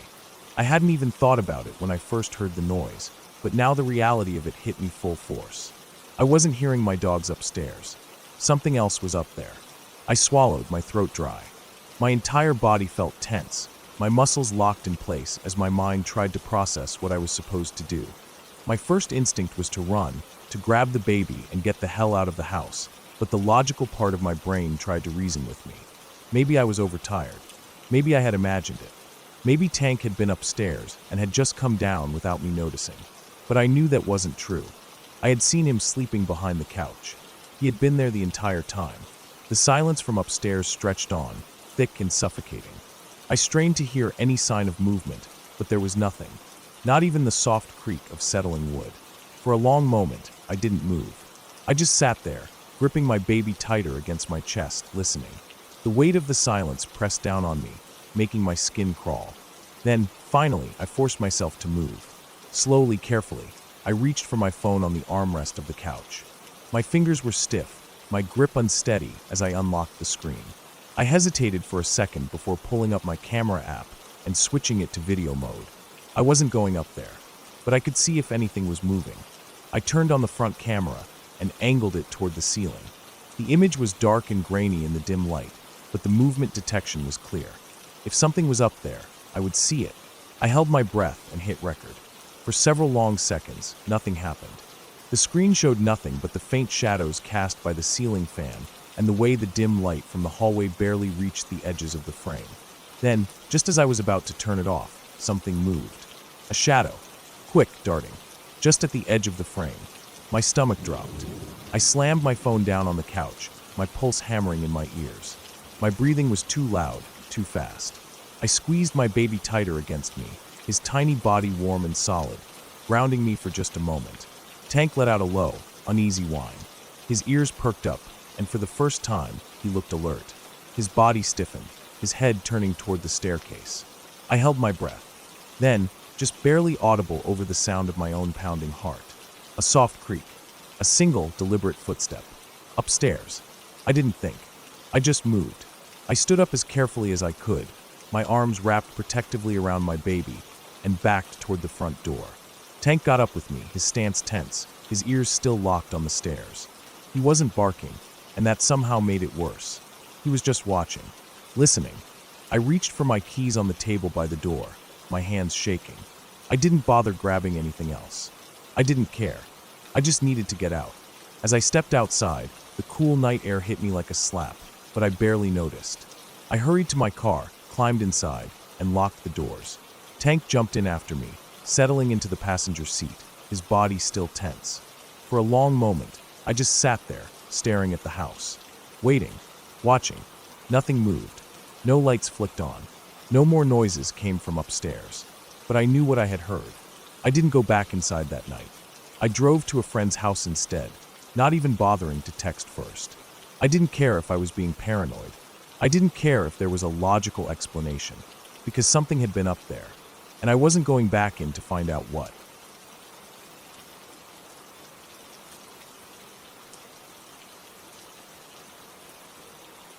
It had been a strange few weeks leading up to that day. Nothing major, just little things that didn't quite add up. I would hear creaks in the house, ones I could usually chalk up to settling, but they seemed different, out of place. Shadows that I thought I saw in the corners of my vision, but when I turned, there was nothing there. Small things moved, but never in a way that couldn't be explained. A chair pulled out slightly from the table when I was sure I had pushed it in. A cabinet door cracked open when I knew I had closed it. Just little things. Not enough to scare me. Not enough to make me believe something was happening. Just enough to make me pause. It was December 2012, and I was in the middle of a divorce. Life felt heavy. It was the kind of weight that settled in my chest, not all at once, but day by day, until it became hard to breathe. The house felt emptier than it used to. It wasn't just the divorce, it was everything. I had lost my sister when I was 12, my dad when I was 15. They had been gone for years, but grief doesn't leave just because time moves forward. It lingers, sits in the background, quiet until something stirs it up. That day was quiet. I was home alone, sitting on the couch, scrolling through my laptop. I don't even remember what I was looking at. Probably just wasting time. The TV was off. The house was still. Then I heard it, a loud bang from the bathroom. It wasn't a small noise. Not the sound of a bottle tipping over or something shifting in the cabinet. It was loud, a deep, solid sound that made me freeze. For a second, I just sat there, my hands hovering over the keyboard, my mind running through possibilities. Then I stood up. Slowly, carefully, I walked toward the bathroom. The door was open, just as I had left it. I peered inside, my eyes scanning everything. The towels were hanging where they should be. The shower curtain was still. The cabinets were closed. Nothing had fallen. Nothing was out of place. I stood there for a long moment, waiting for something. Another noise. A reason. But nothing came. I told myself the house was settling. Maybe something shifted in the pipes. I turned away, walking back to the couch, but there was something gnawing at the edge of my mind. A thought I couldn't shake. The pendulum. I hadn't touched it in years. Not since I first tried it. Back then, it hadn't worked. I had asked questions, waited, but nothing happened. I had tucked it away in a box and forgotten about it. But now, for some reason, it was in my head, like a suggestion whispered just behind my ear. I hesitated, my hands resting on my knees, staring at the laptop screen but not really seeing it. Then I got up and went to find it. It was buried in a box in the closet. When I pulled it out, it was just as I remembered. A small chain, a weight at the bottom. Simple. Nothing special. I sat back down on the couch, holding it between my fingers. I wasn't sure what I was expecting, but I let it dangle. It hung still at first, motionless. Then I asked my first question. Something simple. Something I knew the answer to. Is the TV on? The pendulum swung back and forth. No. I swallowed. A coincidence. Just movement from my hand. I asked another question. Then another. The pendulum moved with each one. I started slipping in questions I didn't know the answer to, testing it. Then, I asked the one that made my breath catch in my throat. Who am I talking to? I started with a simple process of elimination. I asked if it was a stranger. No. A friend? No. Family? Yes. Then my sister. Yes. I stared at the pendulum, feeling the weight of it shift between my fingers. The air felt heavier, like something pressing against my chest, but not in a painful way. Just present, like the room itself was leaning in to listen. I asked about my dad. Was he okay? Yes. The pendulum spun in circles. I asked more questions, things I don't remember now. At some point, I asked why she was here. The circles were big this time, wide, deliberate. Is something bad going to happen? Yes. A cold feeling settled in my stomach. I asked again. The same response. I could feel my fingertips tingle from the movement. The weight of the pendulum felt different, like it was alive in my hands. I sat there for a long time, staring at it, until finally, I said goodbye. I put it away, my hands shaking. My heart was still heavy, but I told myself it was just my imagination. It had to be. There was no way to know if what had just happened was real, or just my subconscious moving the chain. I called my grandmother, told her about it. She listened. She believed me, or at least, she didn't tell me I was crazy. That was enough. Less than an hour later, I got in my car to meet a friend. I turned the key in the ignition. The lights on my dashboard flickered. The radio flashed and reset. I frowned, watching as everything went dark for a moment, then came back on. I turned the car off and on again. Everything seemed fine. Maybe a glitch. But it happened again later. And again the next day. Each time, the lights flickered, the radio cut out, and for a split second, it felt like the car itself held its breath. Eventually, I got it checked out. A loose fuse. An easy fix. But it was the timing that stuck with me. It didn't happen before the pendulum. Only after. The days passed, and nothing else happened. No more flickering lights. No more strange noises. No more movement from objects that should have been still. But I kept thinking about it. Kept wondering. I wanted another experience.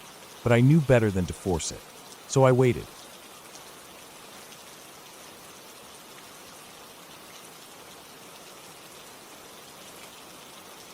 It was a quiet night at my aunt's house, the kind of stillness that makes you feel like the world outside has gone to sleep while you're still awake. The air inside was thick with the scent of old wood and whatever candle she had burning on the counter.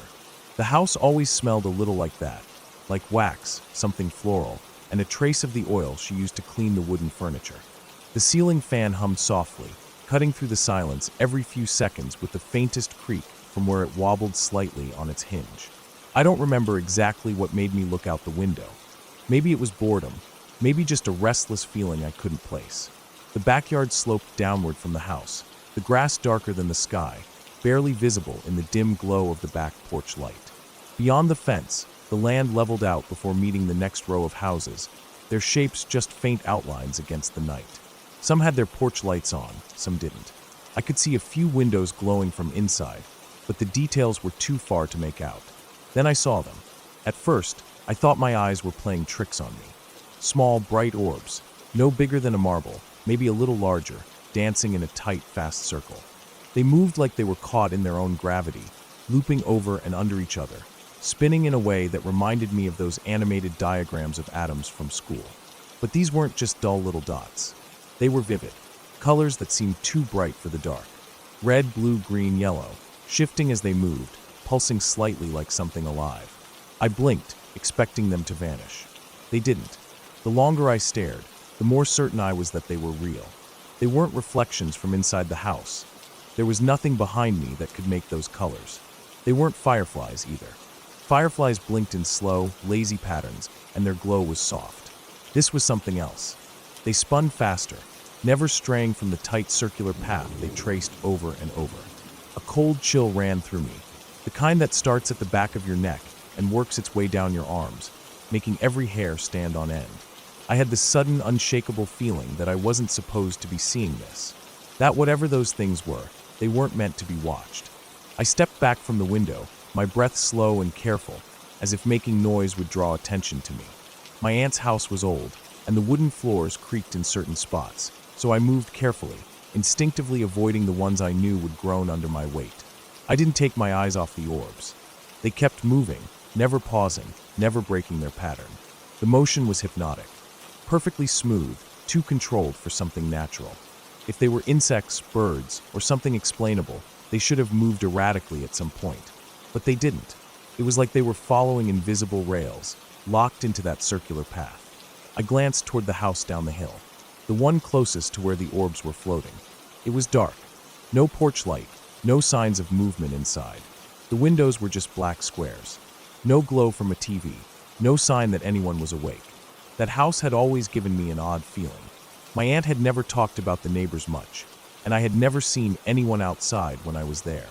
It was just one of those houses that felt off, like it didn't belong there. A sudden movement made my stomach drop.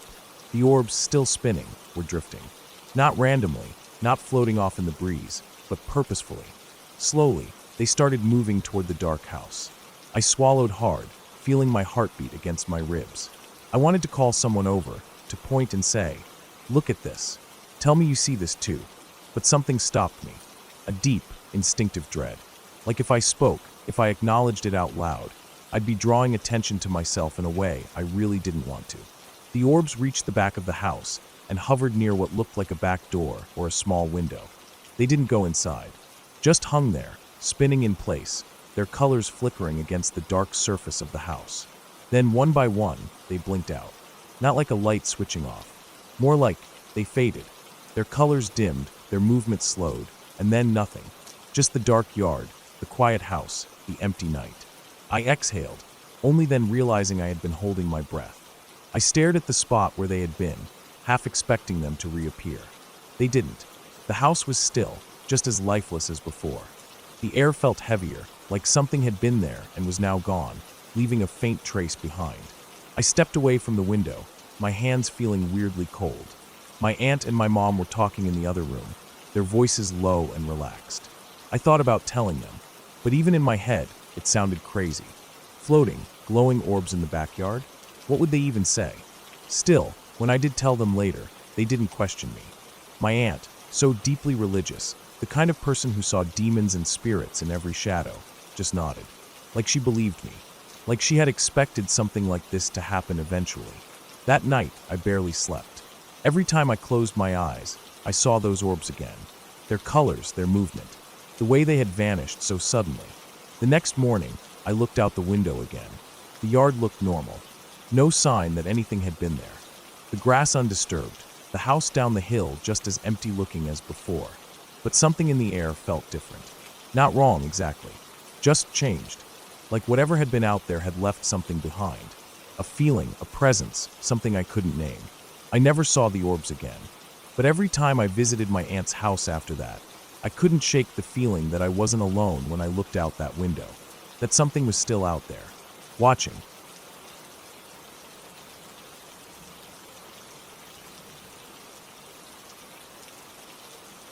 I was 17 when it happened. It was my senior year of high school, and since I had taken summer classes to get ahead, I only had half-day schedules. That meant I was always out of school early, usually before most students had even finished lunch. My parents worked full-time, so the house was always empty when I got home. It had never really been something I thought about before. That day felt normal. The sky was bright and clear, the heat rising off the asphalt in waves. I had just dropped my friend off at her house, like I always did. She lived about 10 minutes away, and it had become a routine. I'd drop her off, then drive home, have the house to myself for a couple of hours, and maybe watch TV or do some homework before my parents came back. I wasn't thinking about anything when I pulled up to a red light. Just waiting, hands resting lightly on the wheel, the radio playing low. That's when I felt it, this strange, prickling feeling, like the weight of someone's gaze pressing against me. I turned my head. In the car next to me, a man was staring. He wore sunglasses, dark ones, and I couldn't see his eyes, but I knew he was looking directly at me. It wasn't unusual for people to glance around at stoplights, and maybe if I hadn't noticed how focused he was, I wouldn't have thought twice about it. But something about the way he was sitting, his posture too still, too deliberate, made me uneasy. Without really thinking, I gave him a polite nod and a small smile. Just an automatic reaction. I didn't want to be rude. I turned back toward the light, watching the traffic move on the other side of the intersection. A few seconds passed. Then, in the corner of my vision, I saw him move again. I looked back. He was gesturing. His hand lifted off the steering wheel, making a small motion, like he wanted me to roll down my window. I frowned, confused, but didn't react. Then he changed the motion, his fingers flicking outward, gesturing toward the curb. He wanted me to pull over. My stomach dropped. Everything in me froze for a second, then turned cold. I shook my head, staring straight ahead. The light turned green. I pressed the gas harder than usual, hoping to put distance between us. But he kept up. His car moved beside mine, staying even with my speed. Every few seconds, he'd slow down slightly, just enough that he could make eye contact again. And then he'd motion again, more insistent now. Pull over. I ignored him. The road stretched out in front of me, a familiar one I had driven down 100 times before, but suddenly it felt different. I felt trapped. I told myself maybe it was nothing. Maybe he was just asking for directions.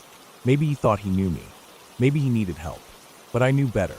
I tried to think, my mind racing, but the only thing I could focus on was the fact that I was still 10 minutes from home, and I was completely alone, and he wasn't going away. I turned into my neighborhood, hoping, praying, he would keep driving. He didn't. He turned in right behind me. A different kind of fear settled into my stomach, heavier than before. I couldn't go home. I couldn't let him see where I lived. I imagined pulling into my driveway, stepping out of the car, and him stopping right behind me. I imagined him getting out too, before I could make it inside. I imagined fumbling with the keys, my hands shaking, knowing the house was empty, knowing I had nowhere to go. So I kept driving. The streets were familiar. I'd lived in this neighborhood for years. I knew every turn, every cul-de-sac, every little side street. And yet, right then, it felt like a maze. I didn't have a plan. I just kept moving, making turns at random, hoping he'd get tired of following. He didn't. Every time I checked my mirror, he was still there. The minutes stretched. I felt my breathing go shallow, my grip tightening on the wheel. My legs felt shaky, even though I was sitting still. What do? I thought about stopping at a house, any house, pretending I lived there. But what if no one was home? What if he got out of his car? I thought about pulling into a driveway and just laying on my horn, hoping someone would come outside. Then, finally, I saw another car coming down the road ahead of me. It was a white sedan, one of my neighbors maybe. It wasn't important who they were. What mattered was that they were there. Without hesitating, I turned sharply onto the nearest street, using the moment to break the pattern of my driving. For a second, I couldn't tell if he had followed. I kept moving. One more turn, then another. And when I looked back, he was gone. I didn't slow down. I didn't breathe. I just kept driving, making absolutely sure, that he wasn't behind me anymore. It took a few more minutes before I let myself turn toward home. Even then, I kept checking the mirrors, half expecting him to appear again. But he didn't. By the time I pulled into the driveway, my hands were shaking. I sat there for a long moment, staring at the closed garage door, my heartbeat still too fast. Then, finally, I let myself exhale. I went inside, locked the door, stood there in the silence of my empty house, feeling my stomach twist in on itself, like it was only just catching up to what had happened. At the time, I told myself it was nothing, just some random guy. Maybe I had imagined the whole thing. Maybe I was overreacting. But the truth was I knew better. And now, looking back, I understand how close I might have come to something I wouldn't have walked away from.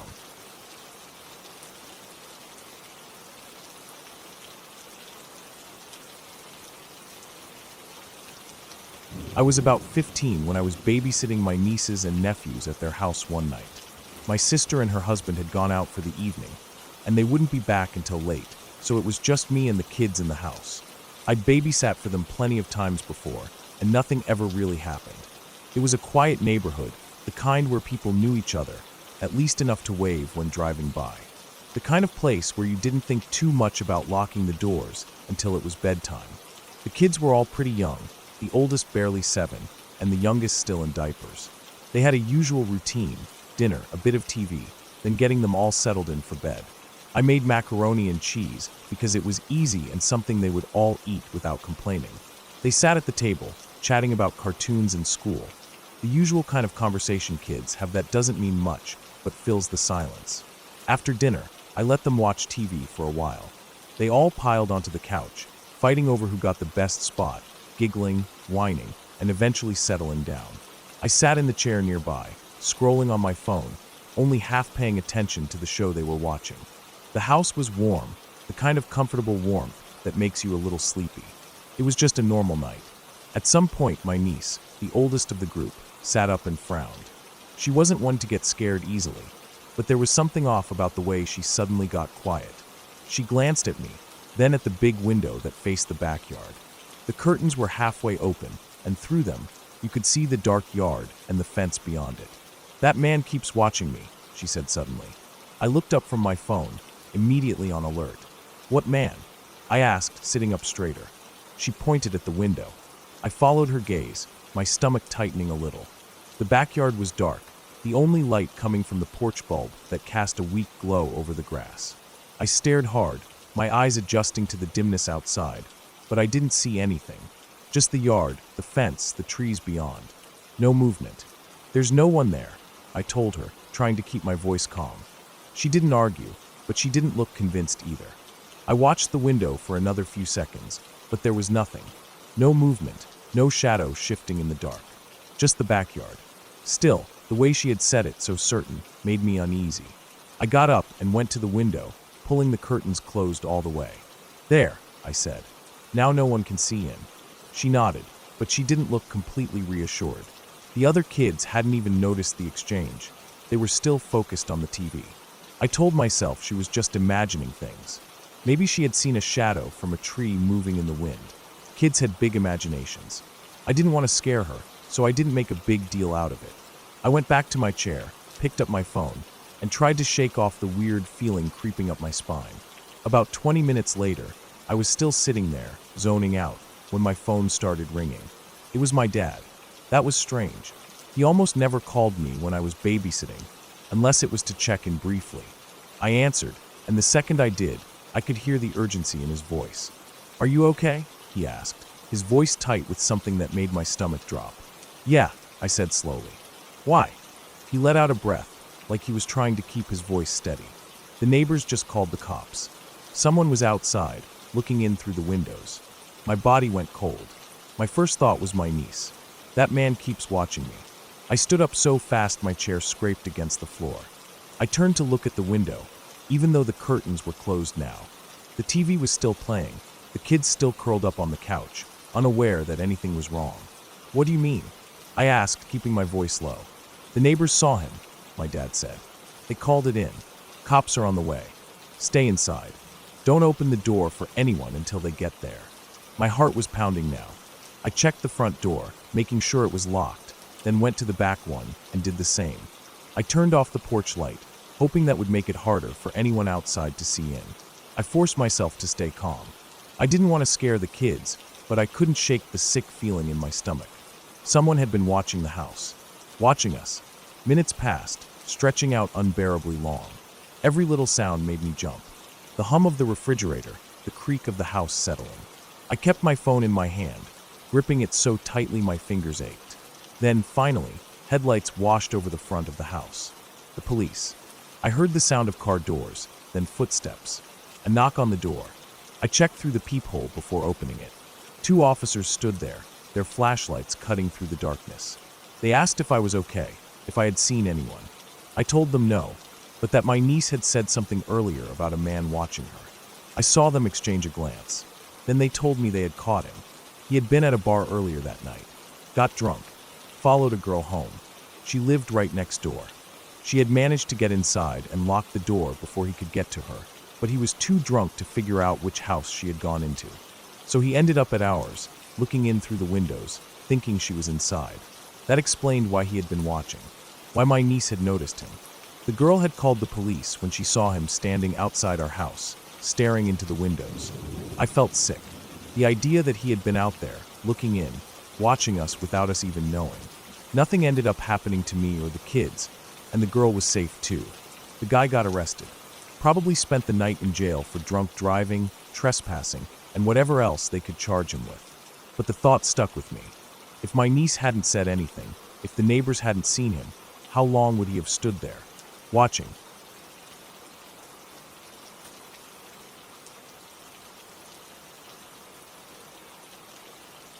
The fire crackled and popped, sending tiny sparks into the night air. I sat close to it, wrapped in the warmth of my jacket. my stomach full from the hot dogs we grilled earlier.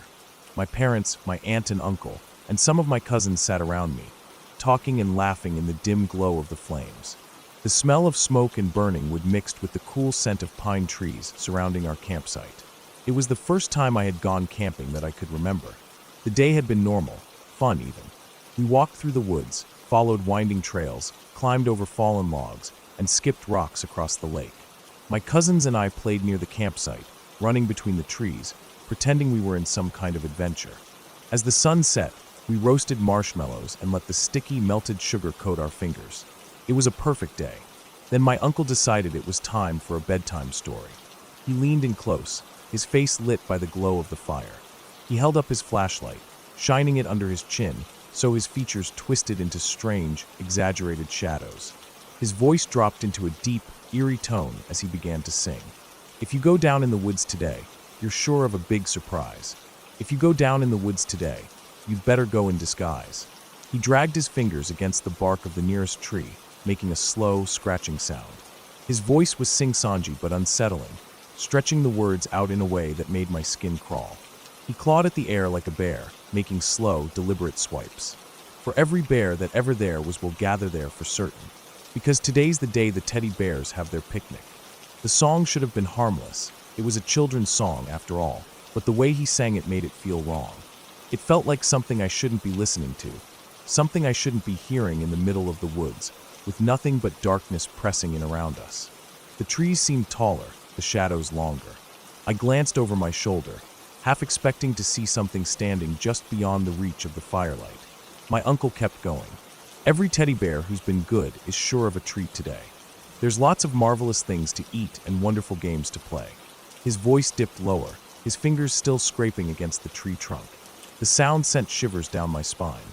Beneath the trees where nobody sees, they'll hide and seek as long as they please. The fire popped loudly, making me flinch. My uncle grinned. I wrapped my arms around myself, suddenly feeling colder. He finished the song with a slow, drawn-out hum, then let the silence settle in around us. I didn't want to go to bed after that. I kept telling myself it was just a song, just my uncle messing around, just a joke. But as soon as I was in the tent, zipped up inside with nothing but a thin layer of fabric between me and the outside, every sound became something dangerous. The rustling leaves sounded like something creeping closer. The wind moving through the trees felt like something watching. And then I heard it, a faint rustling, a shifting in the bushes. I held my breath. It was slow, deliberate. It would move, then stop. Move, then stop. My heart pounded so hard I could hear it in my ears. I squeezed my eyes shut. Maybe it was just my cousin sneaking around. Maybe it was nothing. Then my mom screamed. I shot up, my hands gripping my sleeping bag. The sound came from outside, near the fire. My dad unzipped the tent and rushed out. I scrambled to the entrance, my hands shaking. My mom was standing near the fire, pointing up. I followed her gaze. Bats, a whole group of them, flapping frantically through the trees, their wings cutting through the air with quick, sharp movements. My mom let out a breath, laughing a little, shaking her head. Just bats, she said, still catching her breath. I didn't move from the tent. My stomach was twisting. My skin felt too tight. Just bats, I repeated in my head. Just bats. But my nerves were already frayed, stretched too thin from the story, from the song, from the scratching sounds still echoing in my head. I crawled back inside and tried to sleep. I told myself I was fine, that I was overreacting, that there was nothing out there. Then I heard the footsteps, soft at first, moving slowly, crunching against the leaves, then stopping, then starting again, then stopping. I held my breath. It wasn't my cousins. It wasn't my dad. They would have just walked normally. But this was different, like something was creeping, stalking. The tent shifted. Something scratched against the fabric. A slow, dragging sound. My body locked up. I wanted to scream for my parents, but my throat felt tight. I clenched my sleeping bag in my fists, my mind racing. Was it a bear? Was it something else? The footsteps moved again, circling. The tent moved again. A light press against the fabric, like something was testing it. My dad came into the tent, unzipping it quickly. I jumped so hard I nearly screamed. My dad just glanced at me, confused, before lying down next to my mom. He had brought a hunting knife into the tent, setting it in the open where we could all see it. "It's just in case," he said. It didn't help. I stayed awake the entire night, my ears straining for every sound. The footsteps had stopped, but my mind wouldn't let me believe it was safe. I kept picturing the tent unzipping on its own, something stepping inside. The image wouldn't leave my head. The next night, my uncle sang the song again. And the night after that. Every night, I was too scared to sleep. Every night, I thought about something standing outside the tent, just out of sight. Every night, I lay there, too afraid to close my eyes. When the camping trip ended, I told myself I wouldn't be scared anymore. But the fear stayed. Years later, when I was about 8, I spent the night at my aunt and uncle's house. I was staying in the basement alone, wrapped in a sleeping bag on the floor. My uncle sang the song again. I lay there in the dark, the same fear curling up inside my chest, pulling me back to that tent, back to those sounds, back to that creeping feeling that something was waiting just outside. It took me years to stop feeling that fear. Years to stop associating the woods with something watching, something waiting. By the time I turned 12, it finally faded. I started camping again, and I loved it. Now, when I think back to that trip, I wonder why I was so afraid. I wonder if my uncle realized how much the song got to me, how much the sounds outside the tent made my heart race. I wonder what really made those sounds, but I'll never know.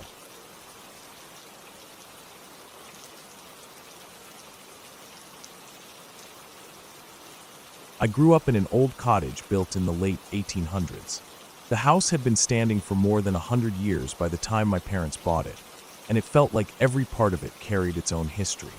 The wooden beams were warped, the floorboards creaked even when no one was stepping on them, and the walls never seemed to sit quite right against each other.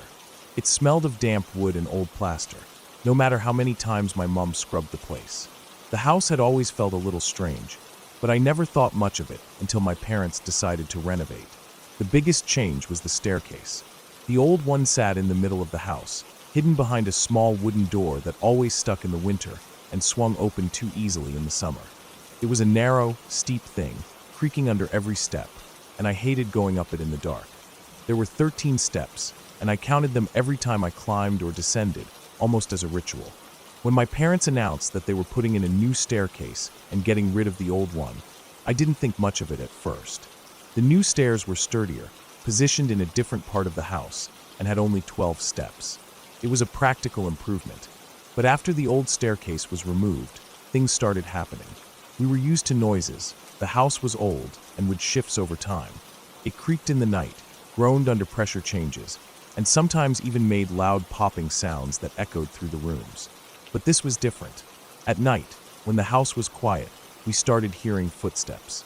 Not random creaks, not the usual settling of wood, but the distinct sound of someone walking, step by step, exactly where the old staircase had been. I remember the first time I noticed it. I was lying in bed, the kind of half asleep where your mind drifts, but you're still aware of your surroundings.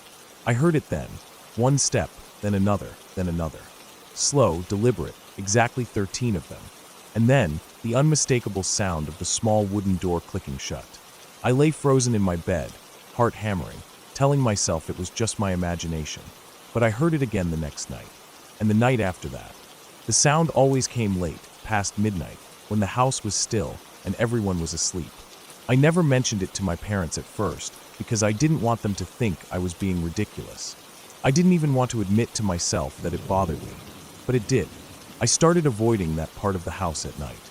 Even though there was no staircase there anymore, just an empty space where the floor had been patched over, I refused to walk through it. Something about that area felt wrong, like it wasn't entirely solid. I would cut through the kitchen instead, adding extra steps just to avoid walking where the stairs used to be. Then one night, my mom heard it too. I had been lying awake again, listening. The slow, steady steps, reaching 13, followed by the soft click of a door that no longer existed. My mom's bedroom was near that part of the house, and I heard her shift in bed, then get up. She walked to the landing, and I held my breath, waiting for her reaction. She stood there for a long time. Then, in the morning, she casually mentioned to my dad that she thought she heard someone moving around in the night. He brushed it off, saying it was just the house settling. She let it go. But I noticed that after that night, she started keeping the hallway light on. Not long after that, I had a memory, or maybe a dream. I'm still not sure which. I woke up in the middle of the night and realized my sister was gone. We shared a room, bunk beds, and she usually slept like a rock. But that night, I woke up to an empty bed below me. Confused, I climbed down and checked the hallway. Nothing. I felt a strange pressure in my chest, an instinctive wrongness that I couldn't place.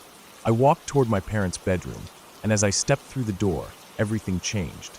My mom and my sister were already sitting up in bed, eyes wide, staring at me in pure horror. Their expressions alone froze me in place. My mom's mouth opened, but she didn't say anything at first. Then she screamed. My sister screamed. It was a raw, panicked sound, and I didn't understand why. I stood there, confused, until my mom finally spoke. Her voice was frantic, shaking. She told me not to move. I didn't know what was happening, but I didn't dare step forward. My sister was clutching at my mom's arm, face pale. I turned to look behind me, expecting to see something there. But there was nothing, just the empty hallway. Later, my mom told me that she had seen something, some kind of greenish figure standing right in front of me. She swore it had been there, solid enough to block the doorway, and that I had almost walked straight through it. I didn't see anything, but I remember their faces, the absolute terror in their eyes. That scared me more than anything else. I don't believe in ghosts, not really. Even then, I tried to rationalize it. Maybe they had both been half asleep. Maybe it was just a trick of the light. But I never forgot how they looked at me in that moment. I never forgot the way my mom kept bringing it up, even years later, insisting that it had been real. The house never felt normal after that. The footsteps continued. Sometimes I thought I heard breathing in the dark, just faint enough that I couldn't be sure if it was real. I would wake up in the night feeling like someone had just been standing by my bed, even though no one was there. Years later, I left home, and my parents eventually moved out. They had gotten tired of the endless repairs, the drafts, the way the walls never quite seemed to stay dry. The house was sold to another family, and I tried not to think about it too much. But then, something happened that made me pause. My grandmother had passed away when I was younger, and a couple of years after she died, I found an old bank account she had set up for me when I was little. It wasn't much, but it felt like a small piece of her had been left behind. I went to the bank to sort out the paperwork, and while I was filling out the forms, I heard something that made me stop cold. A busker outside had started playing The Girl from Ipanema. It had been my grandmother's favorite song. Ours really. We used to listen to it together all the time. After she died, my aunt let me keep the CD because she knew how much it had meant to us. I hadn't heard it in years. I sat there, pen in hand, staring at the papers in front of me. I told myself it was a coincidence. Songs play on the radio all the time. Buskers pick popular tunes. There was nothing strange about it. And yet, I couldn't shake the feeling that there was something more to it. I walked out of the bank and stood for a long time listening. The song drifted through the air, familiar and bittersweet. The rational part of me insisted that it was nothing. Just luck. Just chance. But I knew how it made me feel. And sometimes that's enough.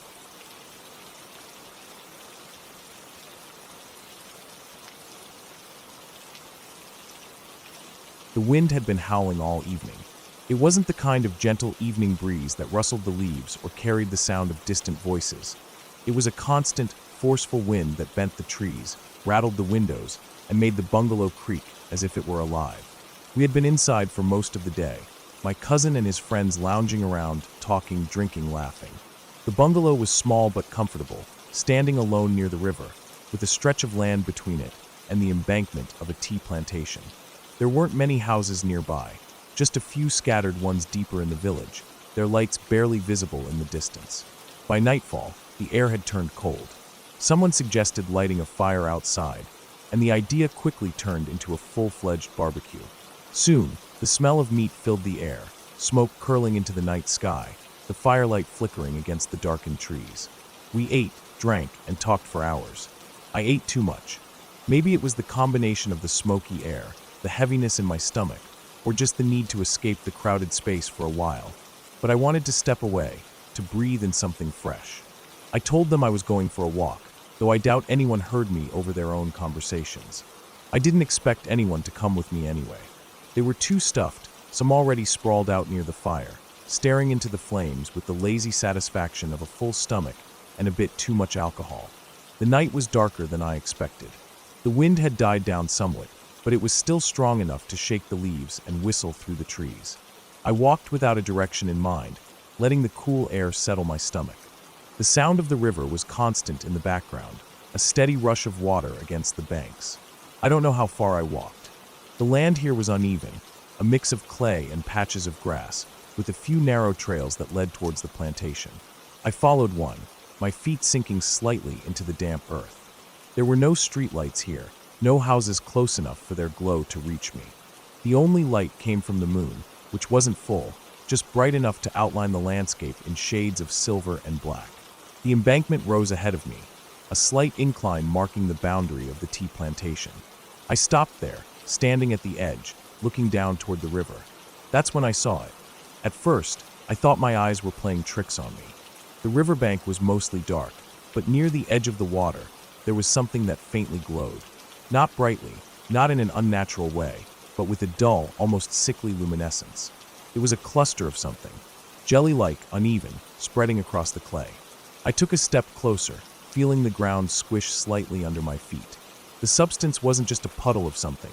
It had formed a mass like a large patch of thick, translucent gel. There were things embedded in it. Small, irregular shapes that caught the light just enough to glint. Metal? It looked like shards of something metallic, scattered within the jelly. I stood there, staring, my breath slow, my mind trying to piece together what I was looking at. The wind picked up again, rustling the trees behind me. I had no explanation for what I was seeing. It wasn't something normal. It wasn't a pile of discarded trash, not water, not mud, not any natural thing I could think of. I was too scared to touch it, but I stepped closer, crouching down to get a better look. The texture wasn't smooth. It had ridges, bumps, places where it seemed to thicken and thin out. I turned my head slightly, glancing back toward the bungalow. The fire was still burning there, the voices of my cousin and his friends drifting faintly through the wind. None of them had followed me. They were too drunk, too lazy to care about the riverbank at this hour. I looked back at the jelly-like substance. The way it sat there, unmoving, yet so unnatural, made my stomach twist in a way that had nothing to do with the food I'd eaten earlier. I had no reason to stay. My feet felt heavy as I pushed myself upright, backing away slowly before finally turning and walking quickly back toward the bungalow.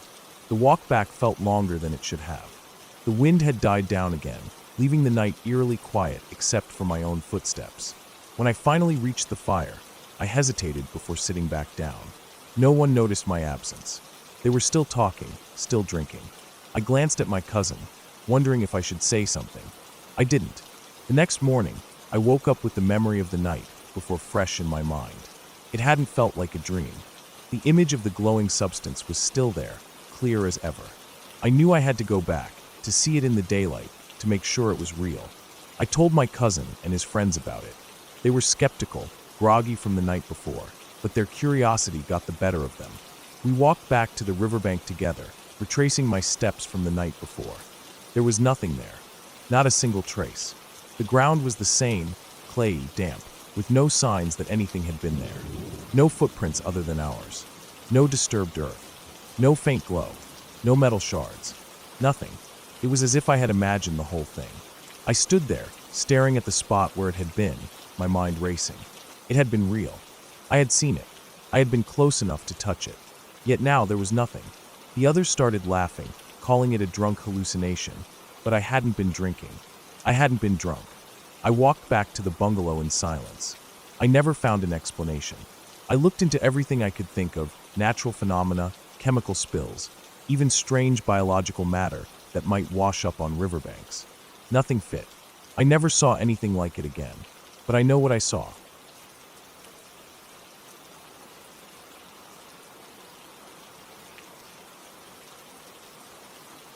I always worried about my mom.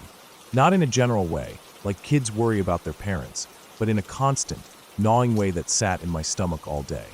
I don't know why. Maybe it was because I was always closer to her than my dad, or because she worked nights, or just because I was the kind of person who overthought things too much. But it was always there. I'd be at school, sitting in class, and suddenly wonder if she was okay. Had she made it to work safely? What if she got into a crash?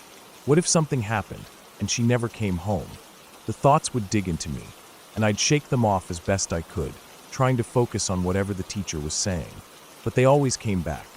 She worked as a nursing assistant at a nursing home, and her shift started in the evening and ended in the early morning. The drive was long, about 35 to 40 minutes, mostly dark, empty roads. I hated that. The idea of her being out there alone, driving while the rest of the world was asleep, made me uneasy. But there was nothing I could do. She had to work, and I had to just trust that she would always come back. I used to picture things in my head. What if she had a flat tire on some deserted road? What if someone followed her home? What if she hit black ice in the winter and slid off into a ditch, and no one found her until morning? My imagination made it worse. I would see these things so clearly, like little movies in my head. I didn't want to, but I couldn't stop. Then I had the dream. I don't have dreams like that. Usually, if I dream at all, it's something scattered and meaningless. Walking through a school that turns into a mall, or realizing I forgot my homework. But this was different. It played like a movie, and I wasn't in it. I was just watching. My mom was driving home from work, the same route she always took. It was late, past 2 a.m. The roads were empty except for the occasional passing car. The streetlights cast orange glows on the pavement, stretching shadows across the road. Her hands were on the wheel, steady, her eyes fixed on the road ahead. The car's interior was dim, the dashboard lights glowing softly. Up ahead, a car was pulled off to the side of the road. Smoke curled from under the hood, lifting into the cold night air. A man stood next to it, looking down at the engine.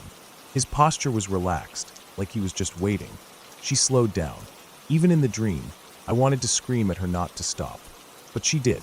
She pulled over just ahead of the man's car and rolled down the window. I couldn't hear anything, but I knew what was happening. He needed a ride. The man walked over and opened the passenger door. He climbed in and shut it behind him. He didn't slam it, just closed it normally, like this was something completely ordinary. I saw him clearly. White guy, maybe in his late 30s, wearing an army green beanie and a matching jacket. Nothing about him stood out. He looked like the kind of person you'd see anywhere. A neighbor, a guy at the gas station, someone buying groceries. She pulled back onto the road. The man sat in the passenger seat, adjusting something in his lap. He had a small backpack, and he unzipped it, reaching inside. My mom kept her eyes on the road, focused ahead. He was talking, but I couldn't hear what he was saying. His hands moved inside the bag, feeling around for something. Then he pulled it out. It was a drill. Not a normal one, though. It had a razor-edged bit, sharp and thin, and it made a sound when he pressed the trigger. A low mechanical whir. He just held it there in his lap, staring at my mom, watching her, but she didn't notice. She kept driving, completely unaware. The man didn't move right away. He just sat there, his fingers gripping the handle, the drill still spinning softly. His eyes didn't leave her. I wanted to wake up. I didn't want to see what happened next. But I couldn't. The dream didn't end right away. It held me there, watching, my stomach twisting. I kept waiting for her to glance over, to realize, to slam on the brakes and throw open the door. But she didn't. Then it cut to black. I shot up in bed, gasping. My skin was clammy with sweat, my hands gripping the sheets so tight they ached. The room was silent except for my breathing, fast and shallow. My heart pounded in my chest. I sat there, trying to shake it off. It was just a dream, just my mind playing tricks on me. But it didn't feel like a normal nightmare. It felt too real, too specific. I could still see everything.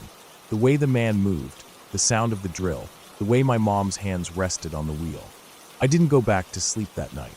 I just sat awake, staring at the ceiling, listening for the sound of her car pulling into the driveway. She came home like always safe, like nothing had happened. But I couldn't stop thinking about it. The image stayed with me, burned into my brain. I never told her about it. I didn't want to freak her out. But after that, every night when she left for work, I felt the unease even stronger. I started checking my phone constantly, waiting for her text that she'd made it safely. I wouldn't let myself sleep until I knew she was okay. The dream never came back, but I still think about it. I still see that man in my head, sitting in the passenger seat, staring at her, the drill in his hand. And I wonder if somewhere, on some dark road, a car ever really broke down.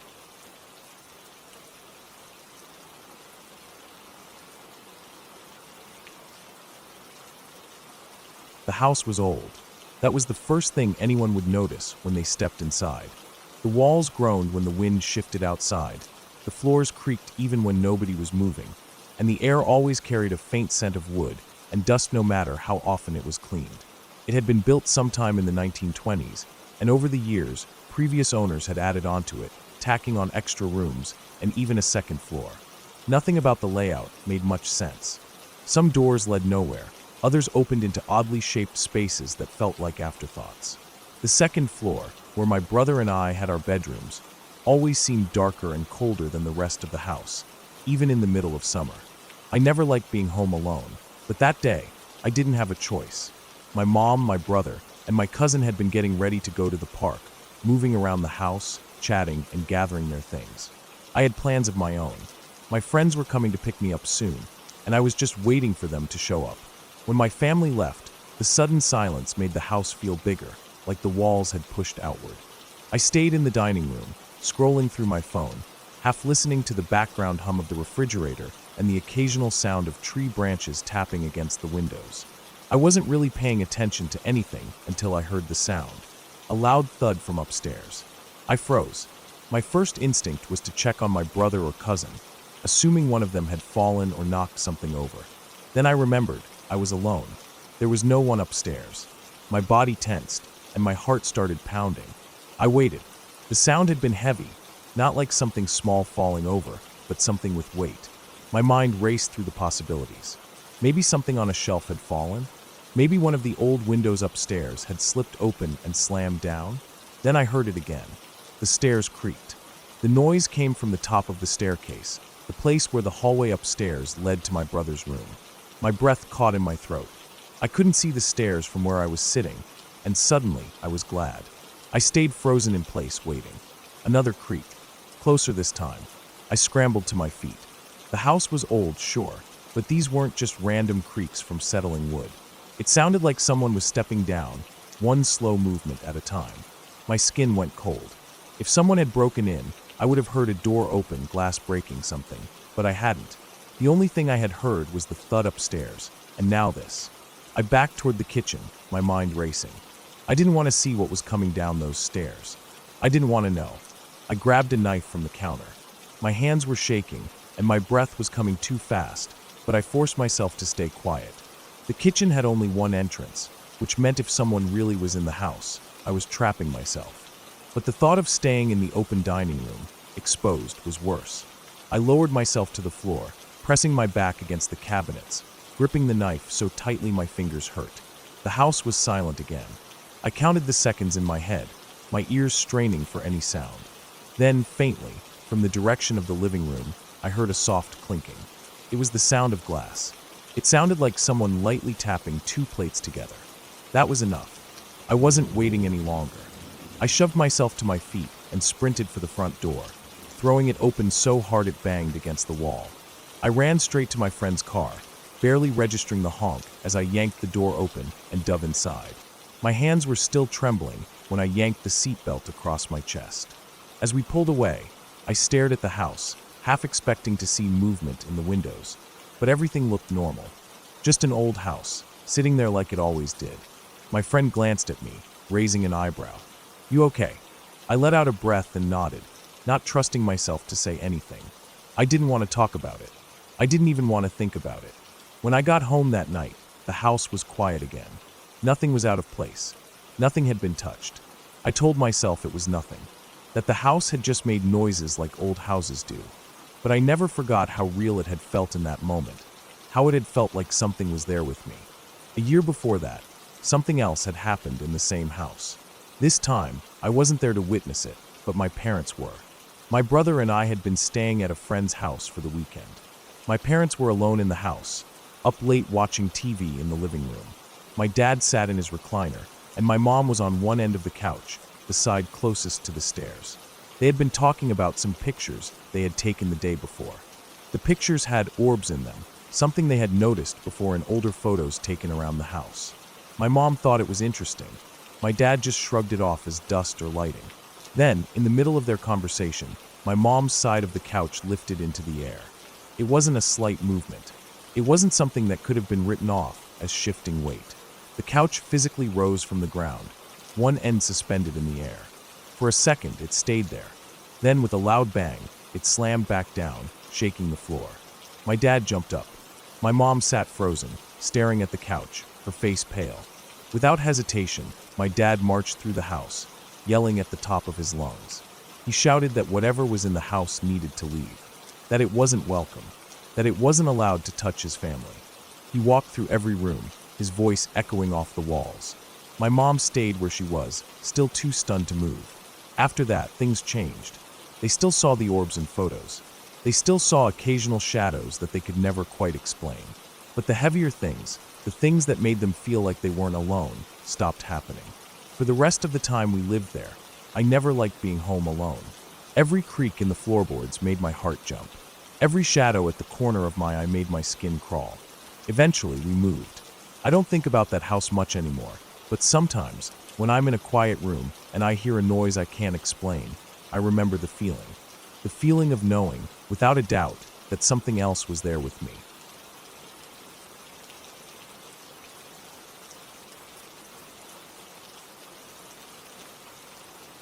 The house had always been old. Not falling apart, not abandoned looking, just old. It was the kind of house that had settled into itself, where every floorboard had its own creak, where doors never quite closed all the way unless you knew the trick, where the air always had a stillness, even when the windows were open. My cousin and I grew up running through its halls, playing games, making forts, pretending to be spies or treasure hunters. We were the kind of kids who could turn anything into an adventure. And for a long time, the house was just that, a setting for our stories, a place to explore. Until the day we saw something we couldn't explain. It started as a joke. We'd always been into ghost hunting, in the way kids are, running around with fishing nets, calling out to empty rooms like we expected something to answer. It was never serious. Just something to make the usual boredom of summer afternoons go by a little faster. But there was one room in the house that always felt different. It was upstairs, tucked away at the end of the hall, past the other bedrooms and the storage closet, where all the extra blankets and old clothes were kept. It wasn't abandoned or anything, just another guest room, the kind no one really used. But it was always cold. Even in the middle of summer, when the rest of the house felt stuffy and hot, that room stayed just a little too cool, like the air didn't move right. The light in there always seemed dim, no matter how bright the sun was outside. We talked about it before, how weird the room was, how it gave us a feeling we couldn't really put into words. It wasn't fear exactly, more like a pressure, like being watched even when no one was there. And that day, for whatever reason, we decided we were going to check it out. Not just peek inside or dare each other to step in, but really go in, really look. We hyped ourselves up like we were about to do something dangerous, whispering in the hallway, pretending to be spies. We pressed ourselves against the walls, creeping forward in exaggerated slow motion, like we were sneaking into some top-secret facility instead of just walking into a room in my own house. It was stupid, but it made us feel brave, or at least less nervous. When we finally swung around the doorway and stepped inside, we were expecting nothing. That's the thing, our whole ghost hunting thing was just a game. We weren't expecting to see anything. Maybe a weird shadow, maybe a feeling, but not four pale figures standing in the room, turning to look at us. It didn't make sense. For a second, my brain just refused to process it. The way they stood there, still but not stiff. The way they faced us, like we had interrupted something. The air in the room felt different, thick and unmoving, like stepping into a place where time wasn't working the same way. My cousin and I stood frozen in the doorway, staring. They stared back. It was the strangest thing. No movement, no noise, just us looking at them and them looking at us. I don't know how long it lasted. Could have been seconds, could have been minutes. But then something clicked. I don't even know who moved first. Maybe both of us at the same time. The realization hit like a slap. We weren't alone. And we weren't supposed to be seeing this. We bolted. I don't remember much of the run down the hall, just the sound of our feet on the wood, the way my heart pounded so hard I could hear it.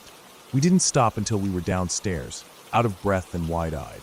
My mom was in the kitchen, sorting through mail, and when we burst in, trying to explain what we saw, she barely looked up. Sure. Ghosts, she said, flipping through envelopes. Probably just the light playing tricks on you. We knew she wouldn't believe us.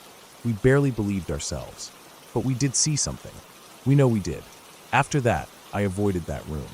Not in a way that made it obvious. I didn't want my parents to think I was being dramatic, but I just stopped going near it. If I had to pass by, I walked a little faster. I kept my eyes straight ahead. My cousin and I didn't talk about it much either. We joked about it a few times, but it always felt forced, like neither of us wanted to admit how much it had actually freaked us out. For a while, I expected something else to happen. Another weird experience, another sighting. But nothing did. Days passed, then weeks, then years. The house stayed the same. The room stayed the same. The air was still weird in there, still colder than the rest of the house. But we never saw anything again. Sometimes, I wonder if we interrupted something we weren't supposed to see. If we walked in on something in the middle of happening. And because of that, it stopped. If those figures, whatever they were, just left after that. I don't think they were bad, exactly. They didn't chase us, didn't try to hurt us. They just watched. I haven't been in that house in years. My family moved when I was older, and I never had a reason to go back. But I still think about that day. About how my cousin and I stood there, frozen, staring at something we couldn't understand. About how, even though nothing ever happened again, that moment stayed with me. Maybe it really was just the light playing tricks on us. Maybe our eyes were tired. Maybe we spooked ourselves. Maybe there was some completely logical explanation that I'll never know. But the feeling in that room, the cold heaviness of the air, the way time seemed to stretch when we stood there, I don't know. I really don't know. All I know is that I still remember it, and I probably always will.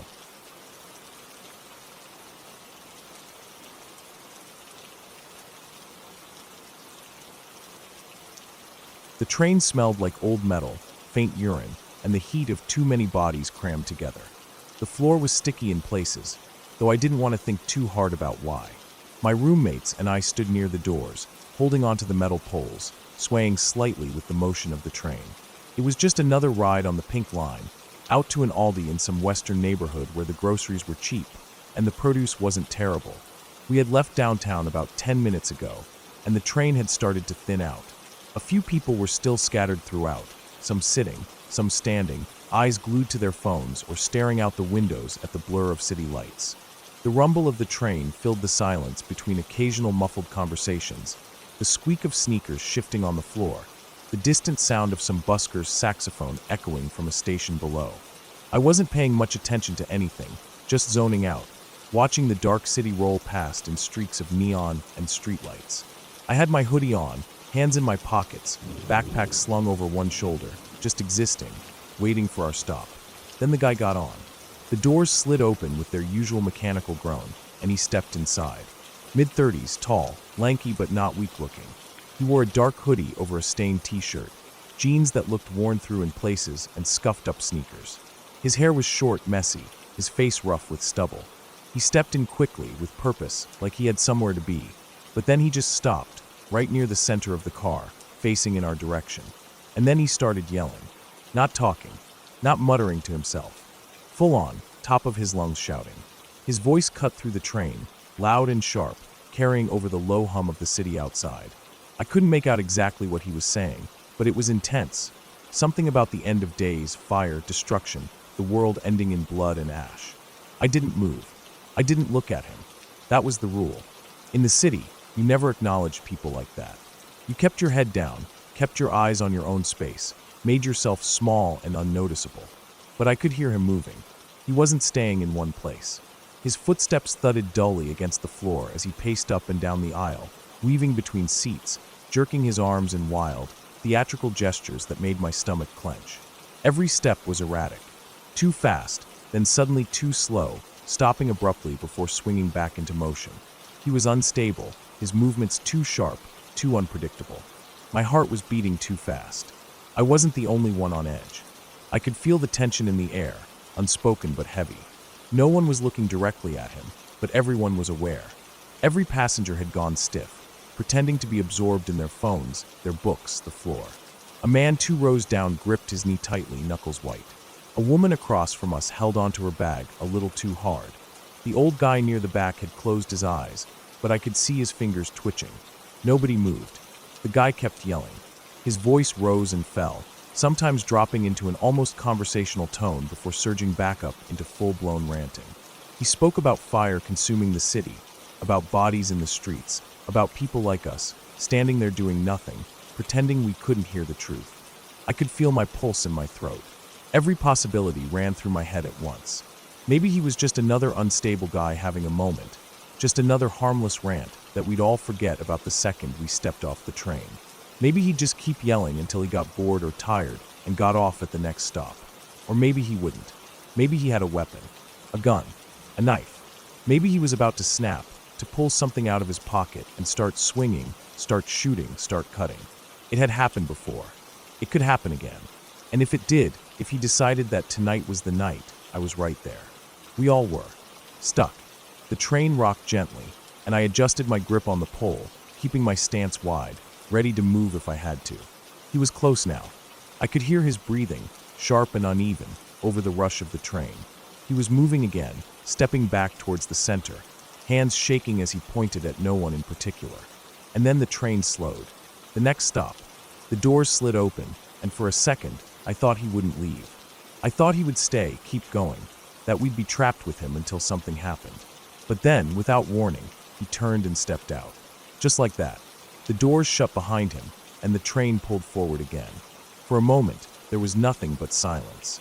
And then, slowly, I felt the tension in the air shift, the unspoken agreement settling between all of us. No one said anything, but we all knew. That had been close. The man 2 rows down exhaled, rolling his shoulders like he had been holding them up the whole time. The woman across from us loosened her grip on her bag. The old guy opened his eyes. I let out a breath I didn't realize I had been holding. The city lights blurred past the windows again, the train rattling forward, back on its path, back to normal. Like nothing had happened. Like it was just another night in Chicago.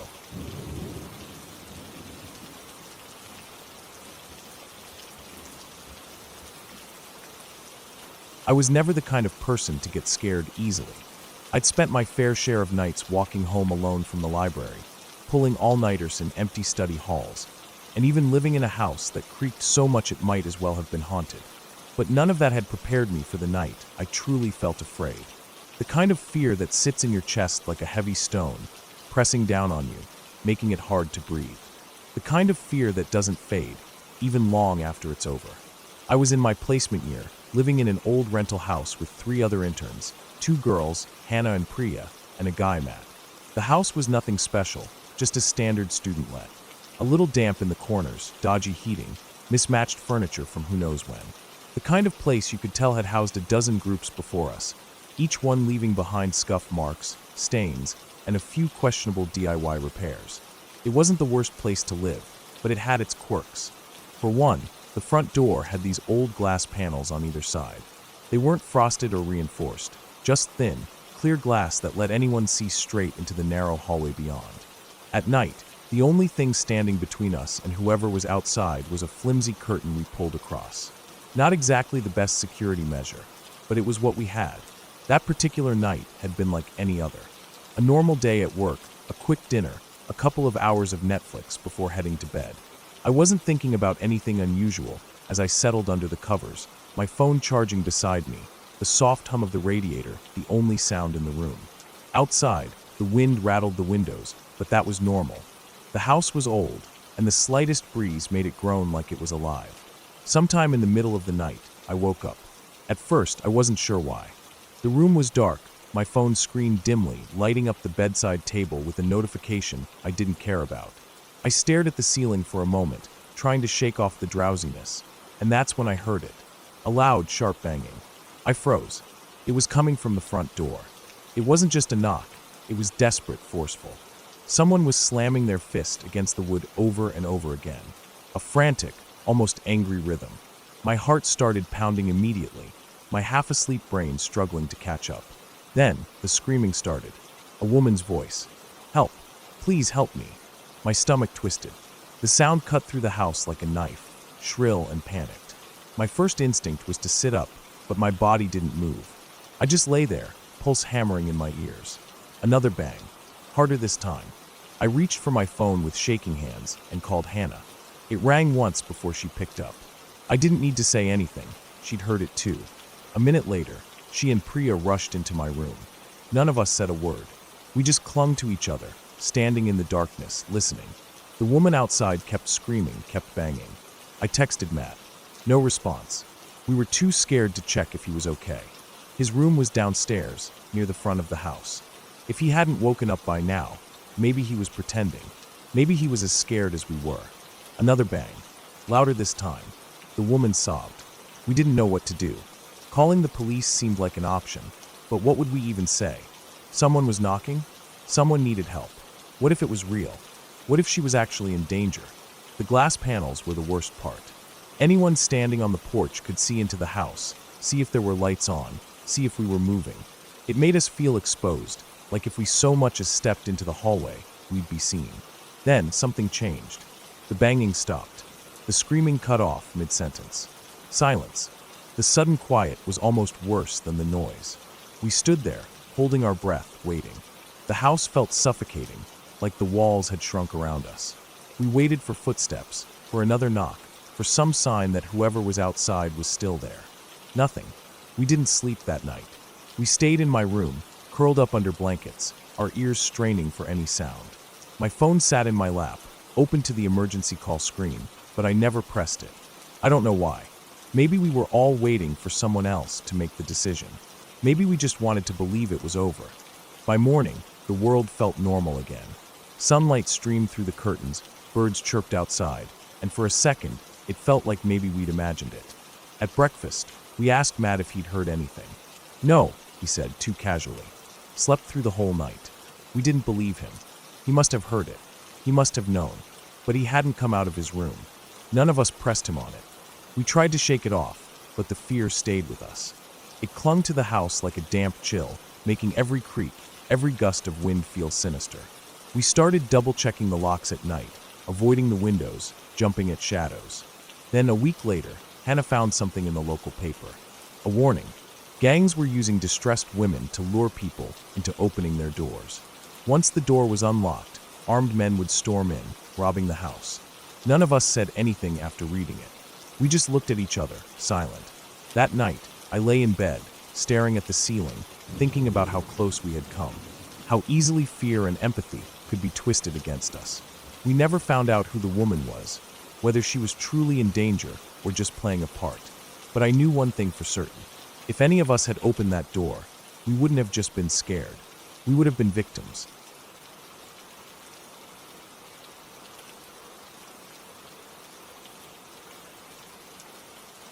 I don't remember any of this happening to me. I was too young, just a few months old, still small enough to be held with one arm, still learning how to grasp things with tiny fingers. But my mother remembers. She told me years later, only once, and only because I asked. I don't think she wanted me to know. I was born into a mess. My father left shortly after, running off with another woman. I don't know much about her, only that she was older than my mother, that she had a reputation for doing things most people didn't talk about, and that when my father packed his bags, she was waiting in the car outside. My mother stood in the doorway with me in her arms, watching the man who had promised her forever walk away. He didn't look back, but the woman did. She smiled. I don't know what my mother saw in her expression. Maybe pity, maybe amusement, maybe nothing at all. But before my father pulled out of the driveway, the woman said something. She didn't shout it. She didn't make a scene.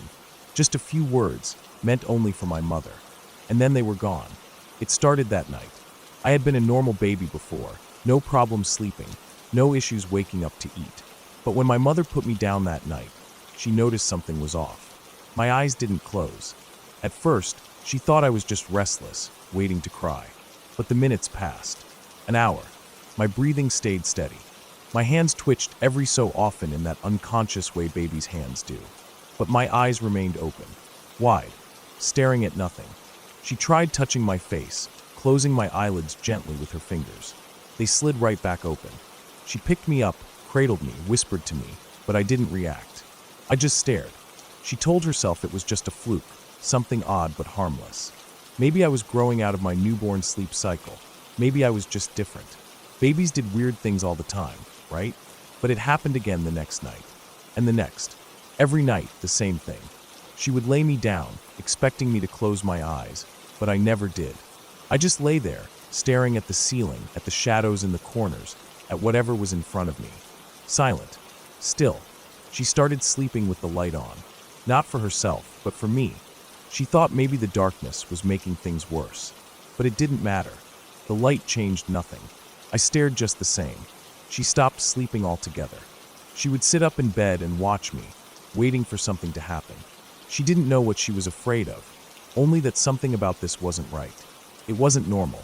She would watch the way my little chest rose and fell, watch the way my fingers twitched in my sleep, watch the way my lips would part just slightly with my slow breathing. And then she would look into my eyes. I don't know what she saw. She never told me. By the third or fourth night, she started checking me every hour, making sure I was still breathing. She was terrified something was wrong with me, something medical, something beyond her control. But every morning, when the sun rose, I would wake up as if nothing had happened. I would smile at her, coo, kick my feet, perfectly fine. She tried taking me to the doctor, but what could she say? That I slept with my eyes open? That I looked like I was watching something she couldn't see? That I was completely fine during the day, but spent every night frozen like a doll? It was a phase, they said. Some babies slept with their eyes partially open. It was common, but my mother knew this wasn't normal. She knew this wasn't just me. After a week, she couldn't take it anymore. She didn't know what was wrong with me, but she knew where it started. She thought about the woman in the car, the way she had smiled, the way she had spoken just before leaving. She thought about what she had said. She didn't tell me the exact words. Maybe she didn't want to remember them, but she remembered what she had felt. She took me to a priestess, someone she had heard about through family, someone who knew things beyond what doctors could explain. She didn't care how it sounded. She was desperate. She didn't know what she expected, but when she told the woman what had been happening, the priestess only nodded. She already knew. I don't know what the ritual was. My mother didn't explain that part. Maybe she didn't want to. Maybe she didn't fully understand it herself. But she left with a small bag. Inside, there was something soft, something damp, something that smelled faintly of meat. She was told to hold it over my head and speak certain words. Then, she was to throw it away without looking inside. She followed the instructions exactly. She didn't question it. She didn't hesitate. She just did as she was told. And then she got rid of the bag. But when she tossed it, the thin material tore open. The contents spilled out onto the ground. What had been inside wasn't red. It wasn't the color of fresh meat, or even the brown of something old. It was black, deep, rotten black. She told me she didn't look for long, just long enough to understand. That night, for the first time in a week, I closed my eyes when she laid me down. She watched me for hours, waiting for them to open again. They never did. In the morning, I woke up the same way I always did, smiling, kicking, unbothered. My mother never spoke to the woman again. She never spoke to my father either. Not for a long time, but he came back. A week later, he showed up at her door. Not the same man who had left. Not the confident, selfish man who had packed his bags without a second thought. He looked different. She didn't let him in. She didn't even let him speak. But he stood outside for a long time, begging, apologizing, telling her that he had made a mistake, that she was the only one who had ever truly loved him. She didn't ask him why. She didn't need to. She already knew. The woman had left him. And not just for anyone, for his own brother. Maybe he thought my mother would feel sorry for him. Maybe he thought she would take him back. But she just stood in the doorway, staring at the man who had once walked away without a second thought. And then she closed the door. She never looked back. And neither did I.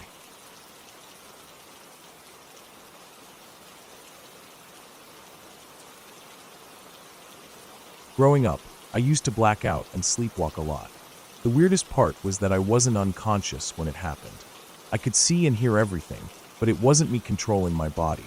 It was like I was trapped behind my own eyes, watching myself do things without any say in it. It never felt like a dream. Dreams are fuzzy and disjointed, but these blackouts were crystal clear. I just wasn't in control. The first time I remember it happening, I was around 6 years old. My room was small, barely big enough for a bed, a dresser, and a pile of toys shoved into the corner. I was playing with some action figures on the carpet when I started feeling heavy, like my body was sinking into the floor. My eyelids got thick, and before I knew it, I was out. The next thing I knew, I was awake, but not awake. My brother had come into the room to tell me dinner was ready. I could see him standing in the doorway, could hear him saying my name, but my body moved on its own.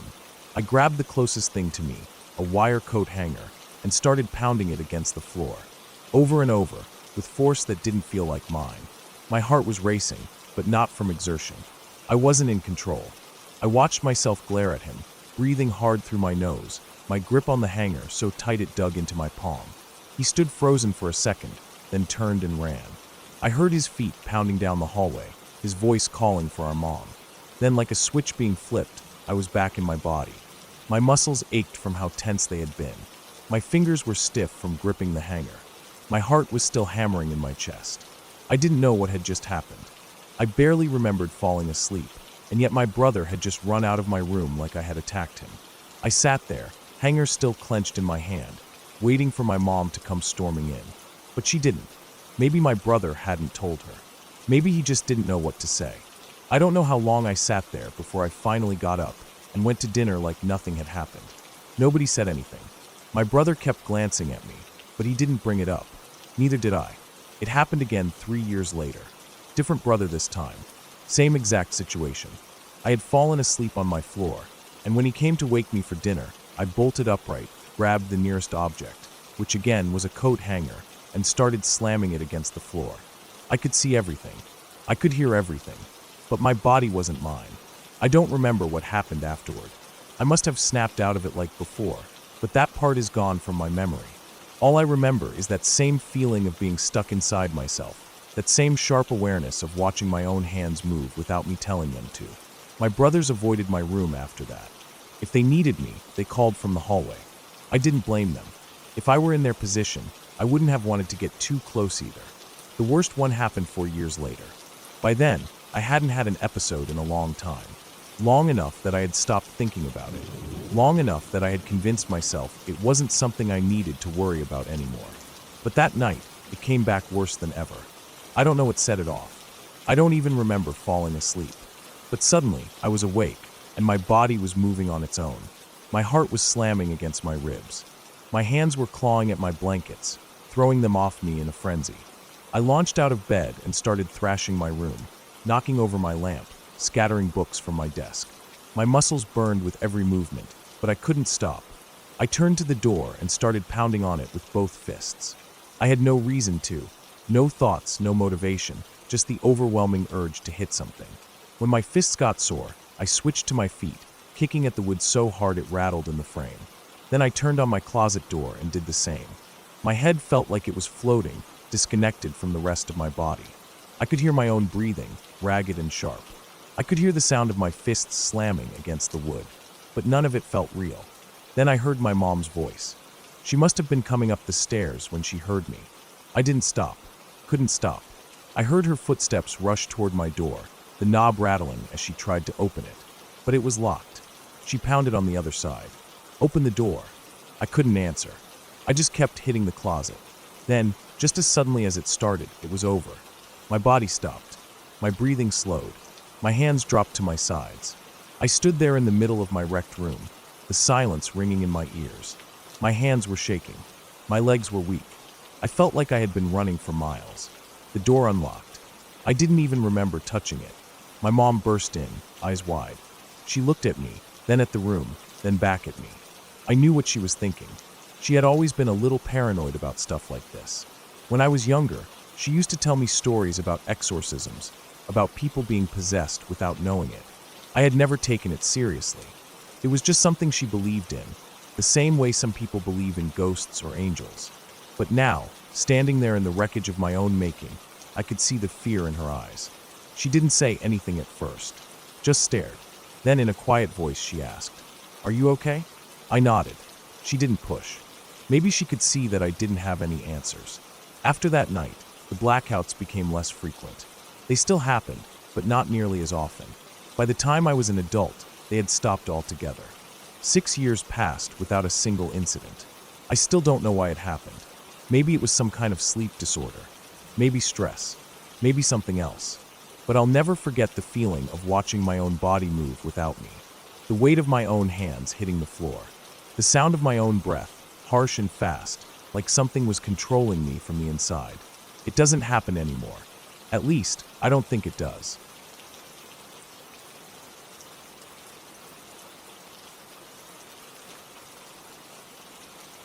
When my dad passed away in 2021, I felt like a part of me had been ripped away. He had always been a tough man, the kind who never showed fear, and I think I inherited that from him. I grew up strong, confident in my ability to handle myself, never the type to scare easily. But after he died, something changed. We used to own a piece of land in a small, quiet town in West Virginia. It wasn't much, just a cabin, some woods, and a creek that ran along the back edge of the property, but it was home. My dad had spent years fixing it up, making it his own. We went down there for everything: deer hunting, fishing, riding four-wheelers. It was his favorite place in the world. When he died, he told me he wanted his ashes to be spread there, by the fire pit where we used to sit on cold nights, drinking beer and talking about life. I didn't go down there often after he passed. The place felt empty without him. But every now and then, I'd make the trip to pay my respects, to sit by the fire and talk to him like he was still there. It wasn't something I did because I believed he could hear me. I did it because it felt right. This trip wasn't any different, at least at first. It was late fall, the trees mostly bare, the air carrying that cold bite that signaled winter was just around the corner. I drove down alone, planning to stay the night, and head back home the next day. It wasn't unusual for me to spend a night out there by myself. I liked the isolation. No noise, no people, just me and the woods. I got to the cabin around noon, parked the truck, and carried my things inside. The place hadn't changed much. Same old wooden walls, same creaky floorboards, same musty smell of damp wood and dust. My dad's ashes were still in the metal vase I had left by the fire pit, just like he wanted. I went out there, sat down on a tree stump, and started talking. Nothing fancy, just catching him up on things. Told him about my life, about how I was doing my best to live up to the kind of man he was. I wasn't expecting anything in return, just the silence of the woods, the occasional crack of a twig or rustle of leaves. But something felt different this time. I've spent enough time in the woods to know when something's off. I don't scare easy, but I know when I'm being watched. And that day, I felt it, eyes on me, something just beyond my line of sight. I glanced around, scanning the trees, but saw nothing. At first, I brushed it off. Maybe a deer, maybe a coyote. But the feeling didn't go away. It clung to me like a weight on my shoulders, an unease that made my skin prickle. I stayed out there a little longer, trying to shake it off, but the longer I sat, the worse it got. Eventually, I decided to head inside. The rest of the evening was quiet. I made some food, drank a couple of beers, and settled in for the night. I planned to leave around midday the next day, but I never expected the night to go the way it did. Around 8, I locked up and got into bed. The cabin was cold, but I was used to it. I drifted off pretty fast, the silence of the woods lulling me to sleep. Then I woke up. Tap, tap, tap. At first, I thought I was dreaming, but then I heard it again, soft, deliberate tapping on the window by the door. I sat up, my mind still groggy. The room was dark, the only light coming from the faint glow of the moon through the curtains. I listened. Tap, tap, tap. I turned my head toward the window, trying to make sense of what I was seeing. Through the fogged-up glass, I could just barely make out something. At first, I thought it was my dad's vase of ashes. But that didn't make sense. It was outside, by the fire pit. It looked like someone was holding it, tilting it slightly, like they were putting on some kind of sick puppet show. My chest tightened. Someone was out there. I didn't hesitate. I got up, grabbed the rifle from the corner, and made my way to the door. I yanked it open. Nothing. The porch was empty. The fire pit, the surrounding trees, nothing was there. I stepped outside, my breath visible in the cold air, the rifle held tight in my hands. I checked around the cabin, scanning the woods, listening for movement. Silence. No footsteps. No rustling. Nothing. I stood there for a while, waiting, but whatever had been out there was gone. Eventually, I went back inside, locking the door behind me. I told myself it was just my imagination, maybe a shadow playing tricks on me. But I knew better. I laid back down, but I didn't sleep. I just stared at the ceiling, waiting for something else to happen. And it did. Sometime around midnight, I saw it again. Through the window, the same sick puppet show. But this time, I heard something. A voice. "It's me, son. Your dad." I sat up fast, my heart slamming against my ribs. The vase was sinking, moving lower, and for the first time, I saw what was really holding it. A face. A massive, black head with wide, white eyes and a grin that stretched too far, showing a mouth full of jagged, rotting teeth. I froze. That thing wasn't human. I don't know what possessed me, but I shot up and ran to the door, yanking it open, ready to confront whatever it was. And that's when I saw it. It wasn't just a face. It was a towering, veiny creature, easily 20, maybe 30 feet tall. Its long limbs twitched as it stood there, hunched over, watching me. I slammed the door shut, locked it, and backed away. The tapping started again. Soft at first, then harder. It said my name, over and over. I called my friend, told him to get down there. It was a 3-hour drive, and I knew I had to make it until then. The thing never left. It stayed there all night, tapping, whispering, grinning through the window. By the time my friend arrived, it was gone. We packed up fast and left before the sun was even fully up. On the way out of town, we stopped at a small diner. That's when I overheard an older couple talking. They'd seen it too. 3 years have passed, and I haven't set foot in that town since. My girlfriend keeps asking to go, to see the place for herself, but I refuse. I still have nightmares. That thing is still out there.